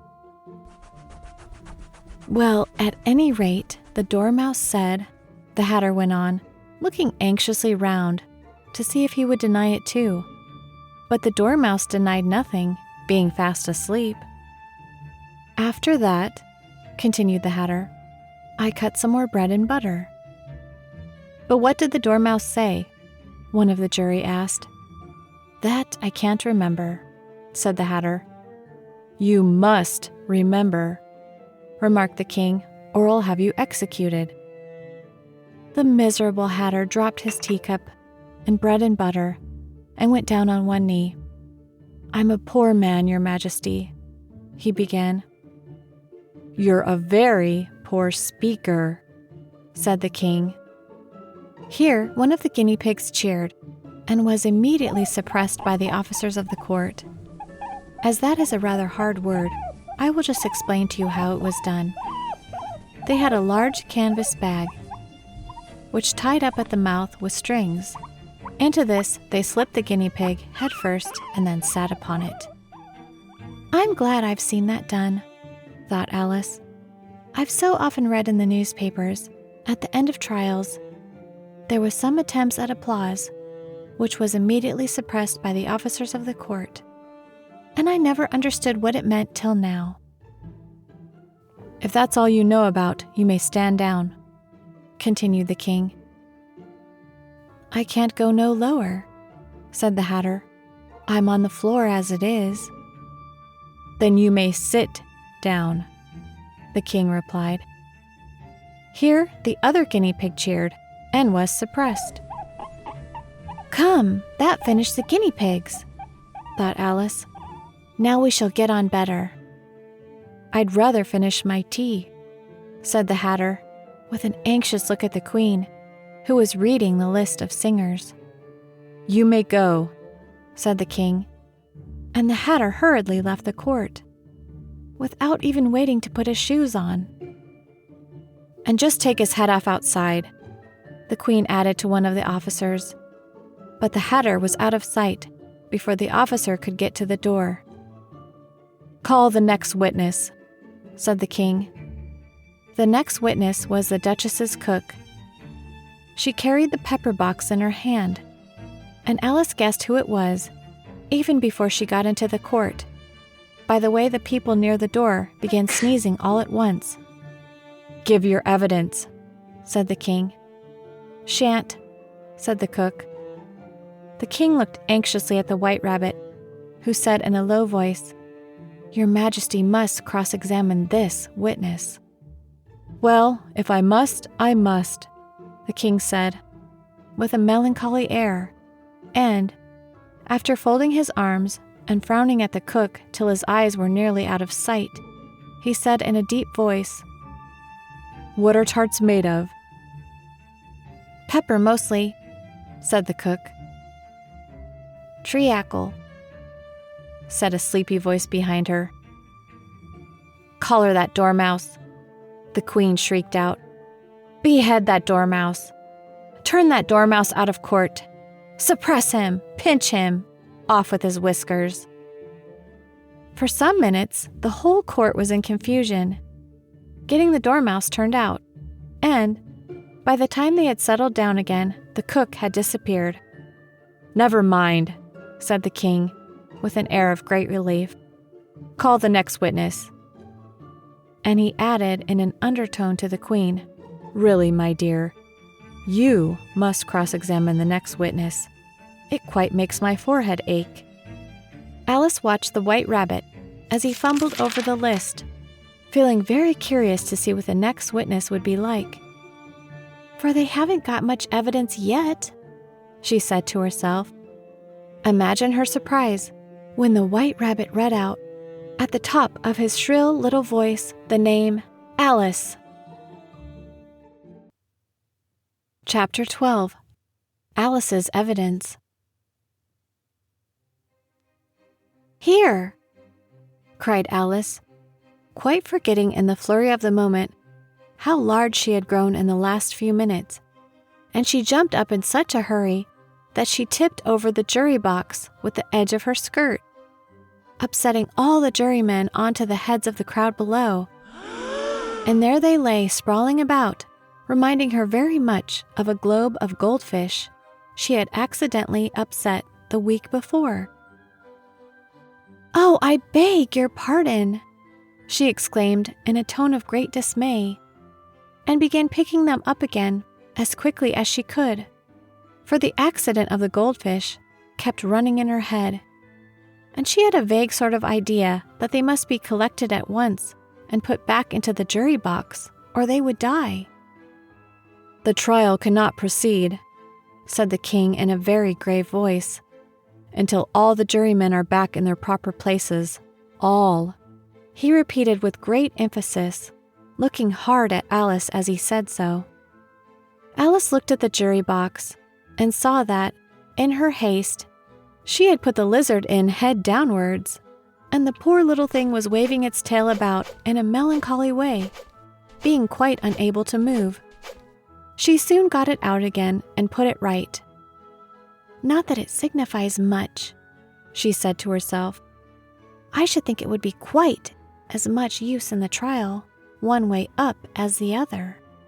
As soon as the jury had a little recovered from the shock of being upset, and their slates and pencils had been found and handed back to them, they set to work very diligently to write out a history of the accident, all except the lizard, who seemed too much overcome to do anything but sit with its mouth open, gazing up into the roof of the court.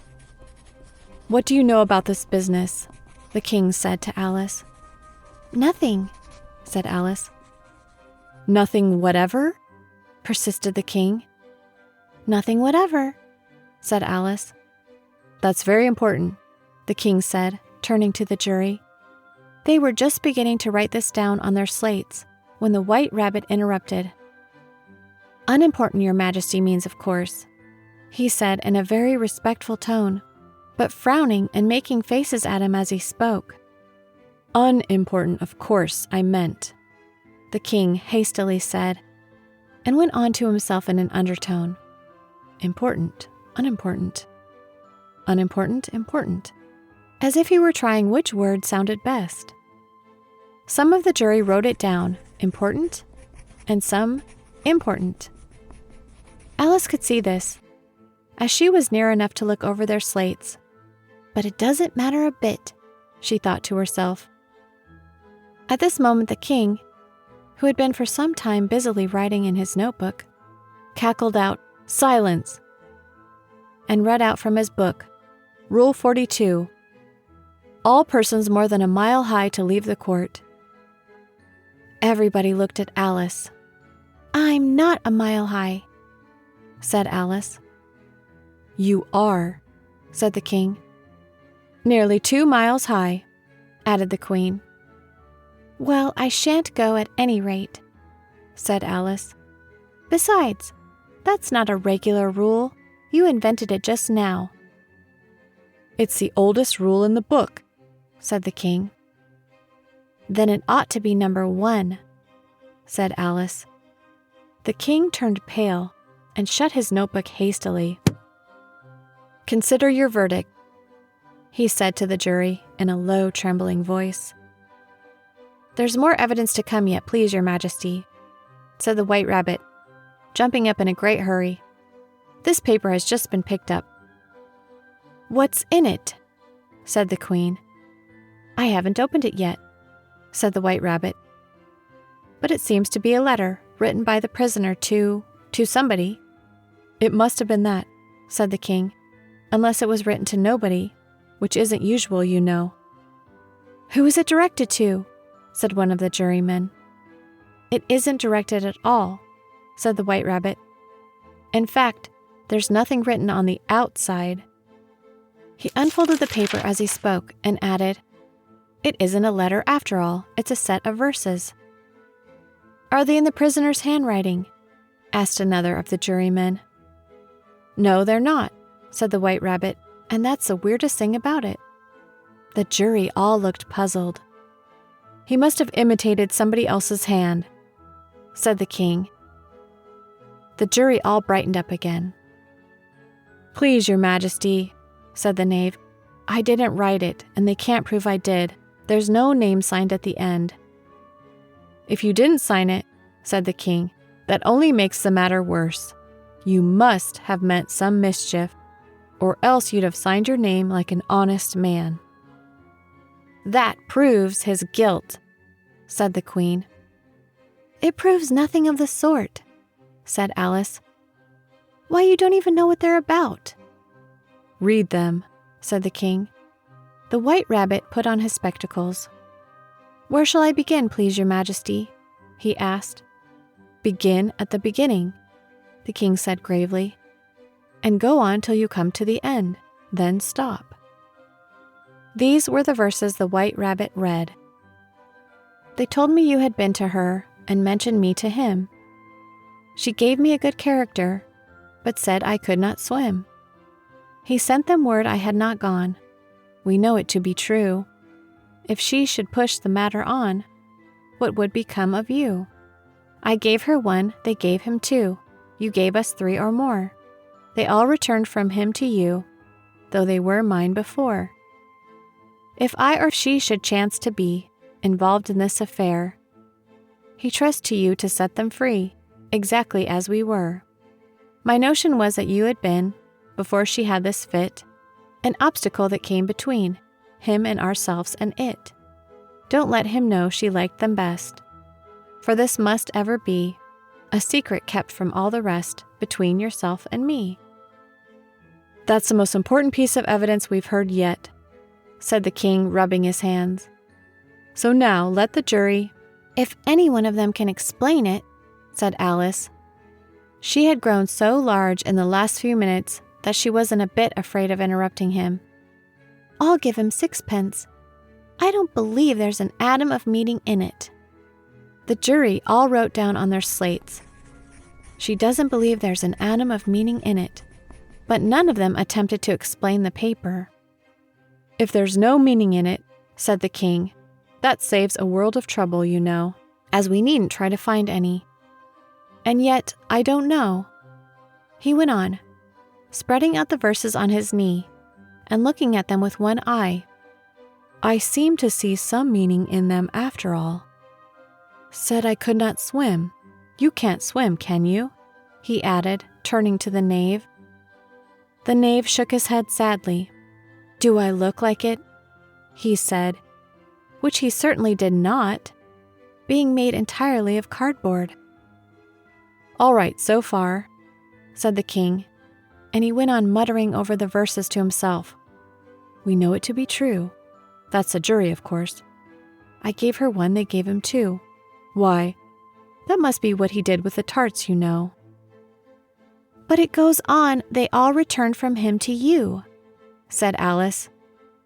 "Why, there they are," said the king triumphantly, pointing to the tarts on the table. "Nothing can be clearer than that. Then again, before she had this fit. You never had fits, my dear, I think," he said to the queen.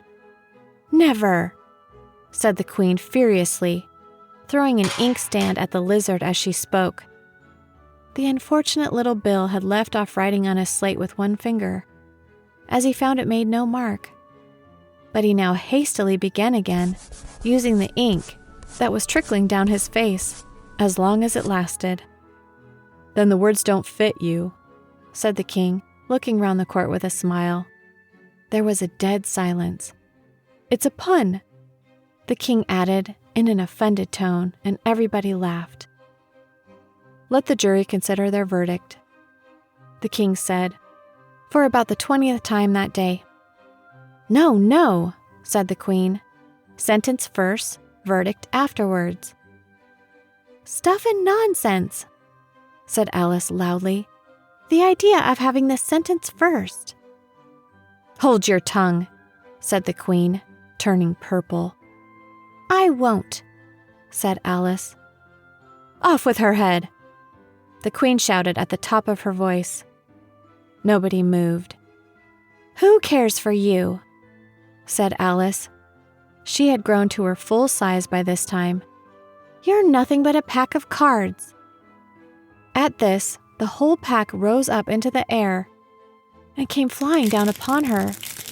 She gave a little scream, half of fright and half of anger, and tried to beat them off, and found herself lying on the bank with her head in the lap of her sister, who was gently brushing away some dead leaves that had fluttered down from the trees upon her face. "Wake up, Alice dear," said her sister. "Why, what a long sleep you've had." "Oh, I've had such a curious dream," said Alice, and she told her sister, as well as she could remember them, all these strange adventures of hers that you just have been reading about. And when she had finished, her sister kissed her and said, "It was a curious dream, dear, certainly. But now run into your tea, it's getting late." So Alice got up and ran off, thinking while she ran, as well as she might, what a wonderful dream it had been. But her sister sat still, just as she left her, leaning her head on her hand, watching the setting sun, and thinking of little Alice and all her wonderful adventures, till she too began dreaming after a fashion, and this was her dream. First, she dreamed of little Alice herself, and once again the tiny hands were clasped upon her knee, and the bright eager eyes were looking up into hers. She could hear the very tones of her voice, and see that weird little toss of her head to keep back the wandering hair that would always get into her eyes. And still as she listened, or seemed to listen, the whole place around her became alive with the strange creatures of her little sister's dream. The long grass rustled at her feet as a white rabbit hurried by. The frightened mouse splashed his way through the neighboring pool. She could hear the rattle of the teacups as a March hare and his friends shared their never-ending meal, and the shrill voice of the queen ordering off her unfortunate guests to execution. Off with their heads. Once more the pig baby was sneezing on the Duchess's knee, while plates and dishes crashed around it. Once more the shriek of the griffin, the squeaking of the lizard slate pencil, and the choking of the suppressed guinea pigs filled the air, mixed up with the distant sobs of the miserable mock turtle. So she sat on, with closed eyes, and half believed herself in Wonderland, though she knew she had but to open them again, and all would change to dull reality. The grass would be only rustling in the wind, and the pool rippling to the waving of the reeds. The rattling teacups would change to tinkling sheep bells, and the queen's shrill cries to the voice of the shepherd boy, and the sneeze of the baby, the shriek of the griffin, and all the other weird noises would change, she knew, to the confused clamor of the busy farmyard, while the lowing of the cattle in the distance would take the place of the mock turtle's heavy sobs. Lastly, she pictured to herself how this same little sister of hers would, in the aftertime, be herself a grown woman, and how she would keep, through all her riper years, the simple and loving heart of her childhood, and how she would gather about her other little children and make their eyes bright and eager with many a strange tale, perhaps even with the dream of Wonderland of long ago, and how she would fill with all their simple sorrows, and find a pleasure in all their simple joys, remembering her own child life and the happy summer days. The end. Thank you for listening.